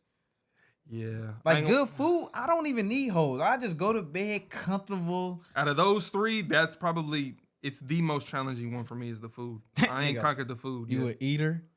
A munch. That nigga, munch. He's an eater. But I really personally related to this. Yeah. Is the victim becomes sluggish, and nigga, I just noticed this, especially just when you on the road to just self-improvement, trying to better yourself in certain categories. At least for me, I've always noticed that food was something that always slowed me down. Like I operate best when I'm hungry. We're not even hungry, but just nigga on an empty stomach. Like, yeah. But nigga, and that was another thing. Like, nigga, we've been programmed. It's like, nigga, even breakfast, brother, we've been programmed to 3 meals a day. You're not naturally wired to eat 3 meals a day, but it was programmed for marketing, for advertisements, because we live in a capitalist society that wants you to buy their product. So they convinced you that you're supposed to eat this breakfast and this and that. Nigga, you're not technically, I'm not saying don't eat nothing. You can eat something light, but it's like, nigga, they're not wired to eat these big ass portions of food. But I ain't gonna lie, that one was huge. Overeating and wrong food combinations are the evils which cause auto intoxications. Niggas is poisoning themselves. A clean body means a sound body and a brain that's functioning properly. Not only that, it's like, what are you eating? Not just the quantity of food, the quality of the food. I ain't like they say, food for the brain is good fruits, vegetables, air, water, and fruit and veggies. Protein. But they said the most, like that water is, you feel me? It flushes the system, but it also, you feel me, impales the brain. Hang on, and this right here, he says, improper eating is responsible for majority of the ills of the body. All diseases is, nigga, typically, nigga, you're not eating properly. Now, most of these niggas also ain't getting out of bed and doing exercising, but it's like, niggas gotta eat. It's a combo. He said, I master all who neglect to master sex. Breon. The devil got a hold of Breon. Oh God! And he activating it. For those who didn't get the reference, we've been streaming the Temptation Island on stream. Nigga, good show on stream on Twitch. But yeah, there's a nigga on there that's a sex addict for sure. And there's a on there called Blow Pop. Well, we call her Blow Pop, and she's a vessel of the devil. She's one of his demons. Absolutely. She's an ally. She has guilty pleasures. You got anything you want to touch on it? I know I've been doing a lot of talking. Oh, this was the I put on the J. Cole. He said if they spent on their work 1/2 the time that they dissipate in the pursuit of sex, they would have never known poverty. Yeah. And it's a J. Cole bar. Nigga, she gonna pop. Listen to that song. If niggas spent half what they spend on chasing ass into a craft, by now you be famous and rich. But I get it. You rather lay with a while you play with her and let her play with your. Huh. She thinking she got a 1st round pick, huh? She thinking about all the things she can get, huh? But yeah, he's basically saying how nigga sex is but I ain't gonna lie, that one, I get it. Cause I ain't gonna lie though, I could really say this on some genuine shit. You could probably attest to it too, but it's like going to the gym and seeing a bad that shit'll make a nigga really work harder. Like there's some energy that's just transferred. Yeah. And it's really just that internal, it's just something about bad that makes a nigga feel like, nigga, I just want to get better. I think that is a form of transmutating. Yeah, real talk. Like that sexual desire, I transmuted it into this workout. Yeah, and I feel that real talk at the gym often on a subconscious level. I don't even know the science behind it, but it's like a nigga just naturally want to work harder. Oh God, you made your desires work harder for yourself. Transmuted. Nope. Oh, no. I ain't gonna lie. Niggas be transmuting and they don't even be knowing it. I mean, transmuting. I'm a mutant ninja turtle. Like, nigga, real talk. If they spent their work one half This was one thing that chasing all that lust, you niggas get off that laptop. The interviewee says, why does the world think as sex as something vulgar? He says, because of the vulgar abuse people have made of this emotion. It is not sex that is vulgar. It is the individual who neglects or refuses to control and guide it. Powerful. And that's in all these different things. The food, sex is like, nigga, nothing is vulgar until you make it to where it's... You don't conquer it. You can't control it. Yeah.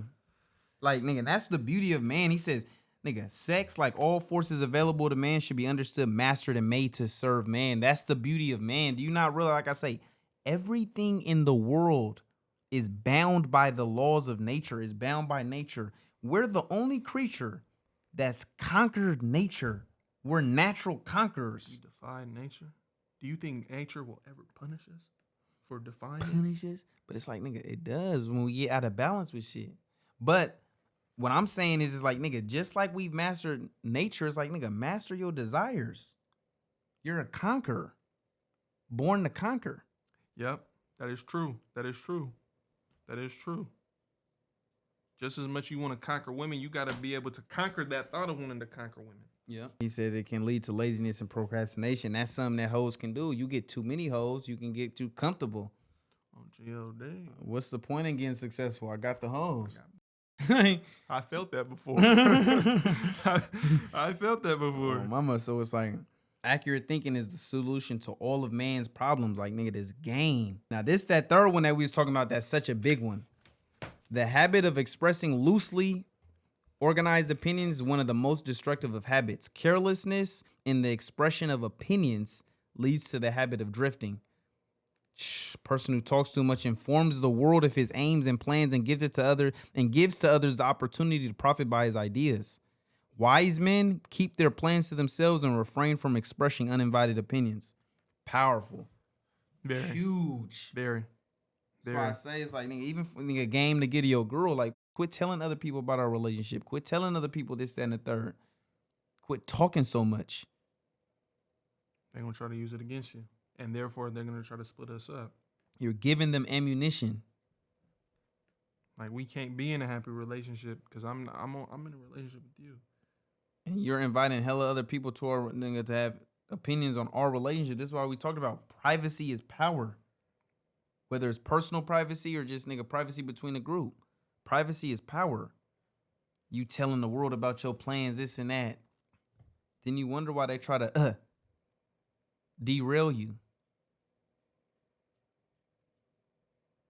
You got anything to touch on that? That's such a powerful one. The habit creates enemies and places in their hands dangerous weapons.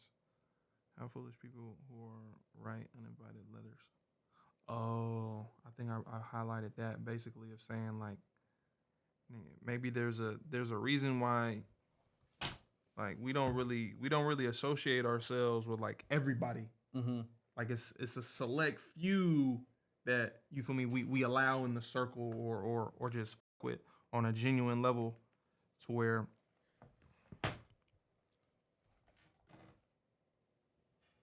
that's why I highlighted this. Nigga, we don't hit on every single maybe current topic or everything that every influencer is going through because it's an unwanted opinion. It isn't an invited opinion. So for example, if somebody's going through something, nigga, there's people constantly going through shit, but it's like, say for example, John just got broken up with, and we put our opinions out to the world. We can create an enemy with John because nigga, I didn't ask for y'all's wisdom. I didn't ask for y'all's perspective. So why are you just? It's just perceived as disrespect. And, yeah. That's and it's like, nigga, we've utilized some of the devil's tricks in many ways.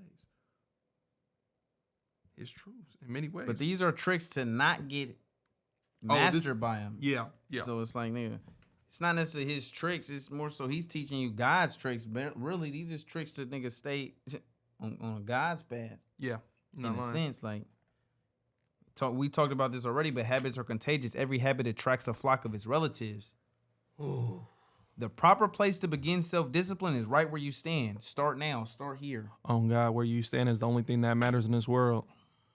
Like I told her that. Like real talk. She said on the stream, he has my heart. I don't care if I have your heart. Where's your feet lying? You on a date with Johnny right now. Why is you even, you feel me? This was such a powerful thing, and it's something that we kind of discussed earlier, but it's like free and independent thought is the privilege that the only one over which human beings can have absolute control. That's literally the only thing people can have control over. I can take control of your body. I can force you to do shit you don't want to do. I can physically harm you, blah, blah, blah. The one thing that no one can take from you is independent thought. Like, nigga, I don't know what's in your brain, what you're thinking. It's like that voice in your head that's the only thing you have in this world that nobody can touch.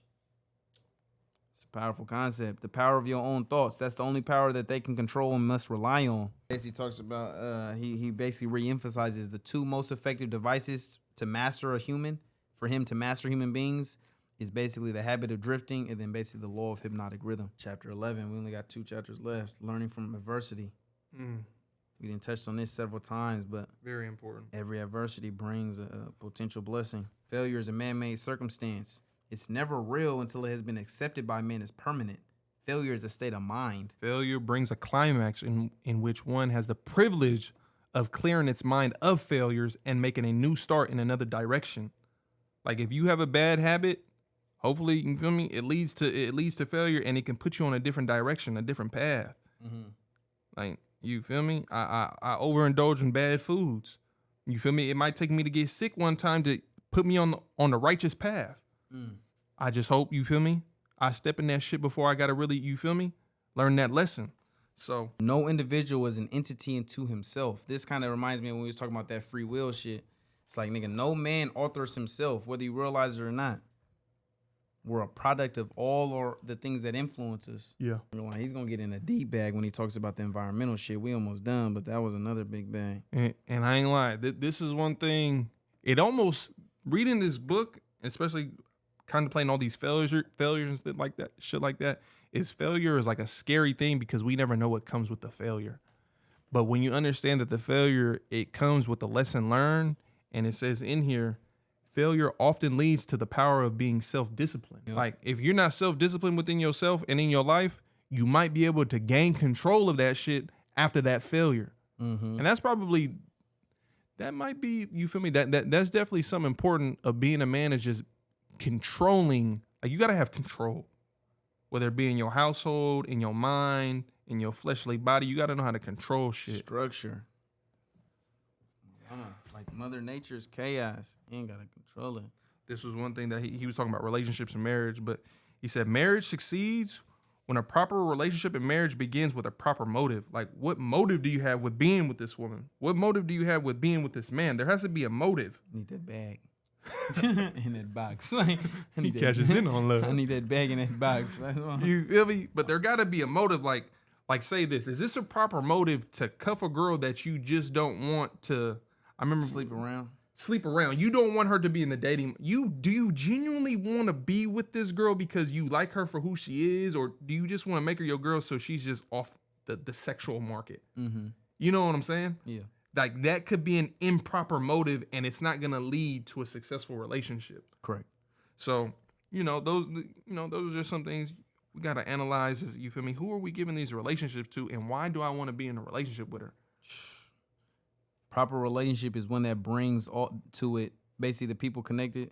A proper relationship is one in which basically people are benefiting from it. Any relationship in which people are getting damaged or or feeling any form of misery and unhappiness is an improper relationship. Oh my mama. Like if you going through damage, heartache, and this is a constant thing, this is not a good relationship. It should be harmony. Yeah, mama. If the brains are not on the same wavelength, there's no harmony. And in return, there's gonna be no chemistry. It's powerful. Going back to tolerating shit you don't like. People tolerating shit they don't like, and then they wonder why they have an unhealthy friendship, unhealthy relationship romantically. It's because nigga, there's no harmony. And nigga, this might be that whole soulmate some minds naturally harmonize better than others. Some, you feel me? Some minds is naturally harmonized together, and you feel me? That might be on some soulmate type shit. It's like we just get along, like we go together, like it fits well. Yeah. Like 1 + 1 = 2 every time. Like he talks about some of the benefits of adversity. Adversity can break old habits of thought. Adversity forces an individual to test his mental, physical, and spiritual strength, basically bringing him face to face with his weaknesses. That's why you could look at your adversity as a blessing, because it's showing you your weaknesses. Where are your weak spots? where can we get better at? Where can we get better? Oh, that just ignites such a big fire in me, brother. It just like that's one of the greatest benefits of adversity. It's showing you your weakness. Thank you. Now I know where I can improve. changes one's thought. Even if it's not external, it could be internally. Okay, nigga, this made me feel this way. Okay, I need to improve on, you feel me, my jealousy. Why this sparked some jealousy in me. I got some self-improvement to do. This sparked this feeling in me. Greed. Okay, I got some self-improvement to do. Going through certain trouble. Oh, you lost a girl and you felt like this. I got some work to do internally. Self-reflection. Failure is always a blessing. You acquire knowledge, build habits, and it can lead to achievement. That's what he said. Yes, Lord. Yes, devil. Good job, devil. Man has control over nothing except his own power of thought. Yo, this game, bruh. I'm on the last chapter. I'll wait till you get on. That's chapter 12. Yeah, I'm on the chapter same 12. On the Environment, same time, harmony, and caution. So we're gonna knock out these last couple things. Huge one is and this really, I ain't gonna lie. Atomic Habits probably soaked some game from this, because Atomic Habits, I'm pretty sure, came after this. Mm-hmm. But he talks about, nigga, the next principle is environmental influence. Environment consists of all mental, spiritual, and physical forces which affect and influence a human. This is huge. Hypnotic rhythm solidifies and makes permanent the thought habits of human beings. Thought habits are stimulated by environmental influences. The material on which thoughts are fed comes from one's environment. Your thoughts are created by external stimulus, external influences. What's that mean? It's like, in order to really conquer yourself, conquer your thoughts, you have to conquer your environment. Don't be a victim of your environment. Be an architect of your environment. Who do you associate yourself with? And he talks about that. He's Who do you associate yourself one's with? intimate associates should be chosen with as much care as you choose the food in which you feed your body. Associating with people whose dominating thoughts are positive, friendly, and harmonious. But it's like, that's the greatest influence on you. There is some saying, I forget the number of it, but it's like, you are the sum of the 5 most people you spend time with. Yeah. I don't know the exact number, but that's probably a fair assessment. That's probably a fair assessment. All people absorb and take over the thought habits of those they associate with. You hang around a bunch of niggas who think like a winner, you're going to start to think like a winner. Not lying. Rubs off on you. Be careful of all forces which inspire thought. We talk about this so many times. Be mindful. Monitor your diet. Monitor the things that you're consuming. Yeah, that environment shit is so powerful. This is when he was talking about relationships and marriage and shit like that. He said relationships of marriage brings people under the influence of spiritual forces of such weight that they can become dominating forces of the mind. And I was thinking, in some professions, when they retire or just during the workforce, is like, some professions lead to a higher divorce rate for whatever reason. Typically, the ones that are more like stressful, maybe like being a police officer, firefighter, things where it's like you're in a constant high danger every single time you go into work. And I was thinking of like, okay, there is like a saying of, once we get home, don't let work creep into the home life. Mm-hmm. But some things are just so overriding and just consume you so much that it's like, nigga, if you got a helpmate, your helpmate is supposed to, nigga, not only, nigga, she's supposed to protect you in terms of, like, sometimes her femininity, her energy that she can give you is supposed to help repair them. You know what I'm saying? It's like, nigga, as a man, I understand, like, nigga, you can't be in a funk forever. You got to figure that shit out. Mm-hmm. But until we can figure it out on our own time, it's like, nigga, we need good people around us. Mm-hmm. And you feel me? I know sometimes it's like, nigga, some people's energy in the relationship can dictate the whole house. It's like, if she's in a bad mood, the whole house is in a bad mood. If he's in a bad mood, the whole house is in a bad mood. Real talk. So, bitch, nobody talk. But it's like, nigga, it's the partner's job, whoever's in the house, to like, nigga, uplift. The house should always be in high spirits. Oh, my mama. And I remember I literally said, I was like, that's the number one thing I value is good company. Mm-hmm. After that is like submissiveness, this and that. Because if I don't like your company, I don't even want you to be submissive. I don't want you around me. Yeah. I'm talking about like in relation to hoes, like girls. Like, nigga, good company is everything. I ain't gonna lie. Like, if I don't like your company, I don't want you to submit or do what I tell you to do because I don't even care. Even if I tell you what to do, but you're doing it with attitude, I say, yo, do the dishes and you're acting mad. Get away from me. Yeah. You see what I'm saying? Like, I don't even want to be around bad energy. So it's like, no, that shit is everything. Good company. I should enjoy your company. I should never feel like it's unpleasant. It's like, nigga, and that's why I was telling these, I was doing the Q&A, like, understand your biggest weakness is always going to be your friends and your family because these are the people who have the most access to you. Yeah. These are the only people who could betray you. And so it's like, but more importantly, like I said, they got the most access to you. And so you got to be mindful of who you allow, nigga, in your household. Who do you allow to be in your inner circle? Who do you allow to f with? Your attention is your greatest currency. Who are you giving attention to? It says only the strong survive. No one can be strong without removing himself from all influences which develop negative thought habits. Nigga, I'm not around no negativity. Powerful. Every human is duty bound to himself to remove from his environment every influence which even remotely tends to develop a negative thought habit. Like I say, the devil is negativity. Anything that inspires negativity, makes you feel negative, get that shit away from you. Devils, get up off me. Control your environment, you're going to control your life. He said in there, all negative desires are nothing but frustrations of positive desires. That was huge. That was huge. They are inspired by some form of defeat, failure, or neglect by human beings to adapt to themselves or to nature's laws in a positive way.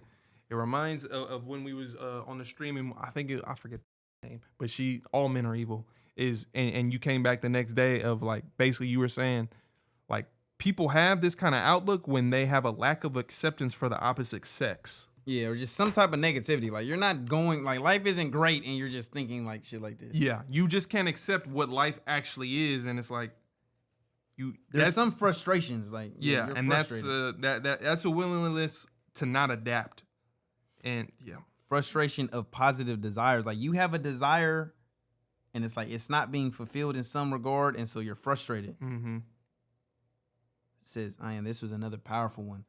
And this reminds me of niggas trying to get out there, get in a bag, nigga, all depression, this and that. It says, nature will not tolerate idleness.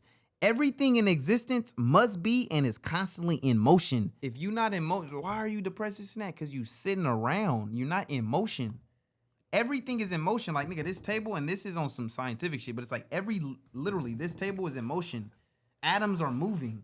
Now, yeah, it's physical, and nigga, we feel in a physical sense, but literally every single thing on Earth is in motion. Like, nigga, the atoms are moving. And that's nature's law. On some scientific type shit. Like, nigga, everything's in motion. So this is just a law of life. Like, nigga, don't be sitting around this and that, bro. Be in motion. Be productive. Powerful. This is one that I liked was he was talking about the brain, and basically he was saying that the brain is constantly moving. You never don't think. So you're either thinking positive or negative things. Mm-hmm. You're never just not thinking. So be mindful and be wary of what you're thinking, because don't just think, oh, I'm just sitting at home and I'm just chilling doing nothing. It's like, no, you're thinking of something. Your brain is stimulating in some sort of way. Yeah. So definitely gotta you feel me? Nature fills the vacuum by forcing the brain to act upon negative thoughts. There can be no idleness in the brain. All space must be and is filled with something. Mm-hmm. And she will be filled with something.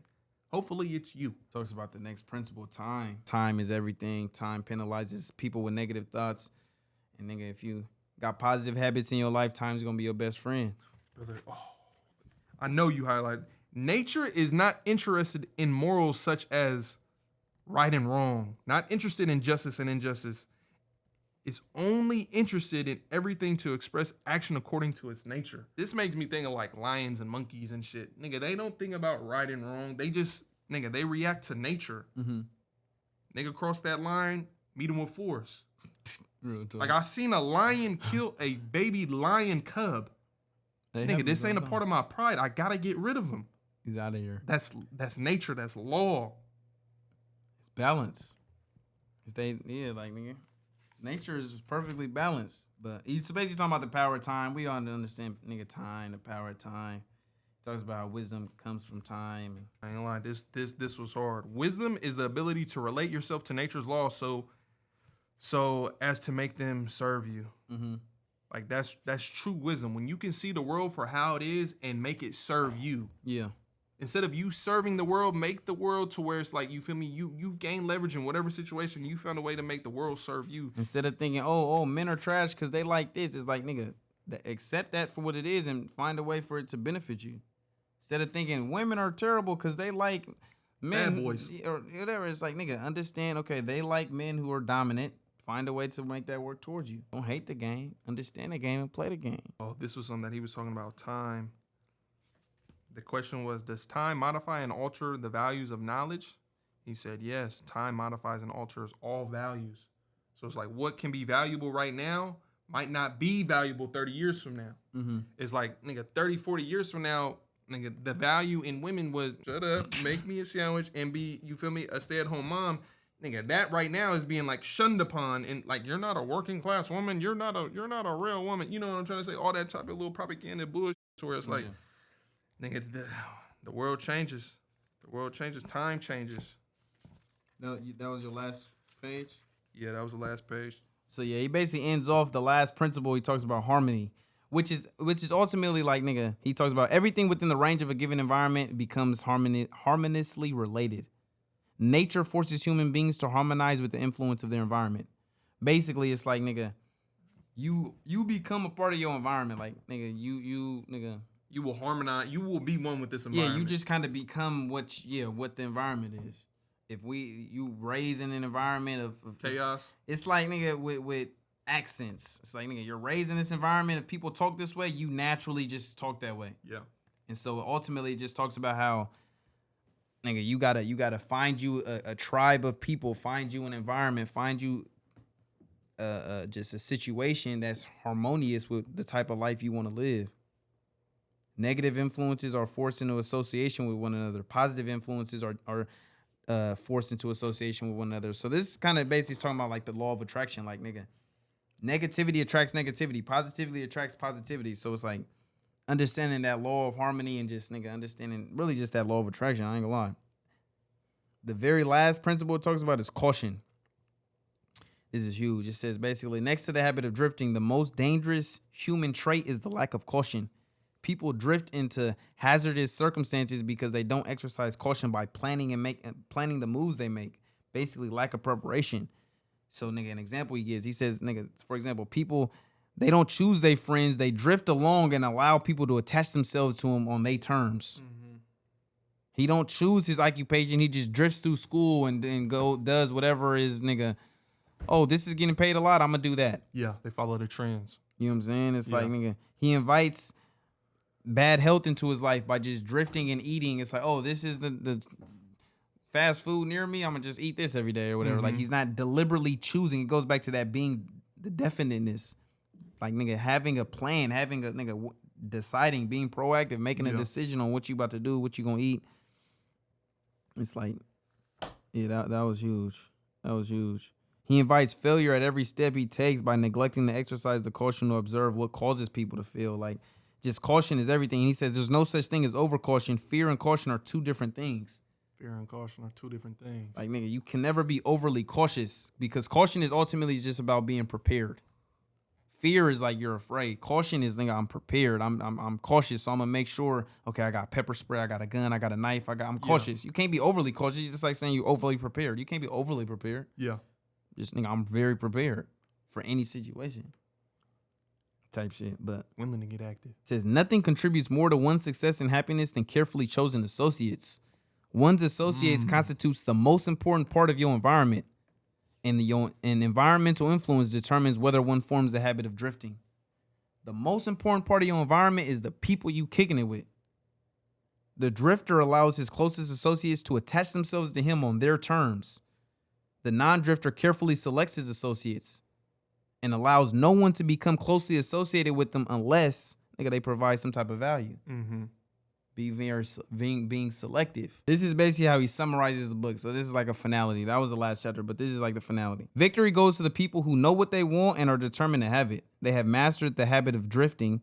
They have definite policies, definite plans, and definite objectives. They got a structure. They got a game plan. They got a program. And they mastered that, or they mastered basically having a system, a program, going back. It ain't you, it's your system, combined with, nigga, they avoid drifting. And one of the reasons they avoid drifting is because they have a destination. They have a plan. Yeah. So most people, that's why you're getting, nigga, lost in the sauce. Is, nigga, you don't have a plan.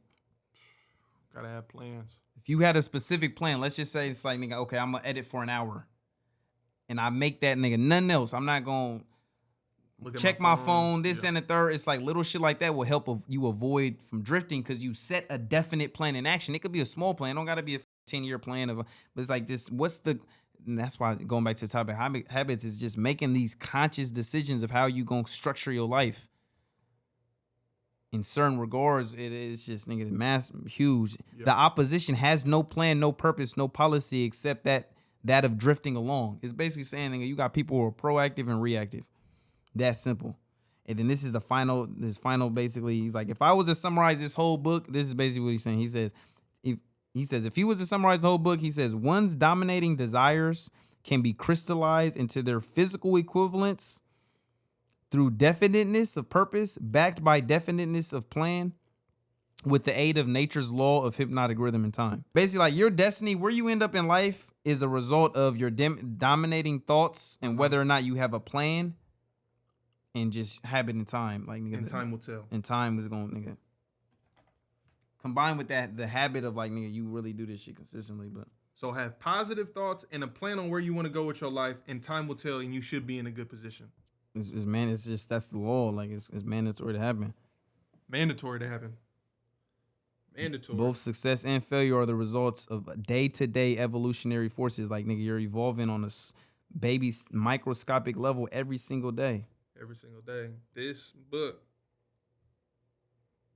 I changed microscopically through this book, Atomic Habits. Baby steps. But yeah, this was a great read. I encourage everybody to go buy this. This is big. Have your own book. And this is something that's also I'm realizing with all these books that we're reading is not only, and I also look at this kind of content. This is timeless content, brother. Mm-hmm. You understand this right now? This is timeless content that no matter 30 years from now, substance, like, still valuable. It's still valuable. Somebody's always gonna find this book in some point in time in life. Even if it's not just this book, this game, this information is valuable. This is when you think about the niggas, the Aristotles and the Platos and the niggas who, nigga, Christianity, whatever, all these different spiritual principles is like, nigga, it's permanent. Machiavelli is like, nigga, when you got good game, good information, it's permanent. It's not here today, going tomorrow, this microwave type content. Oh, let's talk about what Diddy did. That shit is only relevant to, nigga, today, this week, this month, this generation. But, nigga, who gives a fuck about Diddy? Yeah. Like, it's only valuable if you give a fuck about Diddy, or if you're in this time span, or you live in this country, and 30 years from now, nobody's gonna care. No one cares. 30 years from now, this shit is still relevant. That's the difference between, nigga, microwavable game, microwavable content, and really cooking shit up that actually got value. It's that pot roast. You know how you gotta leave the pot roast in the shit for 6-8 hours? Yeah. It's that slow cook. It's that slow grind. Ladies' night. But yeah, that made me look at this and, like, nigga, exceptional book. It's like, nigga, having kids and all that type of shit. Like, nigga, every birthday, but, like, nigga, here's your birthday present from daddy. I got that. I got the annotations. I got everything that, you feel me. If you didn't catch it, it's all there. Soak this motherfucker. Yeah. Yeah. That's the best thing I can give you. And he even said it in there. The best thing you can give a child, you feel me, is knowledge. And if you can't give it to him, you feel me, have it be in controlled environments firsthand. Any last words for the people? I'm exhausted. You niggas. Nah, you feel me? I just suggest everybody, you feel me, go get you a copy. Go indulge for yourself. Appreciate everybody that's tuned in, that rocked out with us. Like, think for yourself. Real talk. Think for yourself, and you feel me? Question everything. Don't believe anything.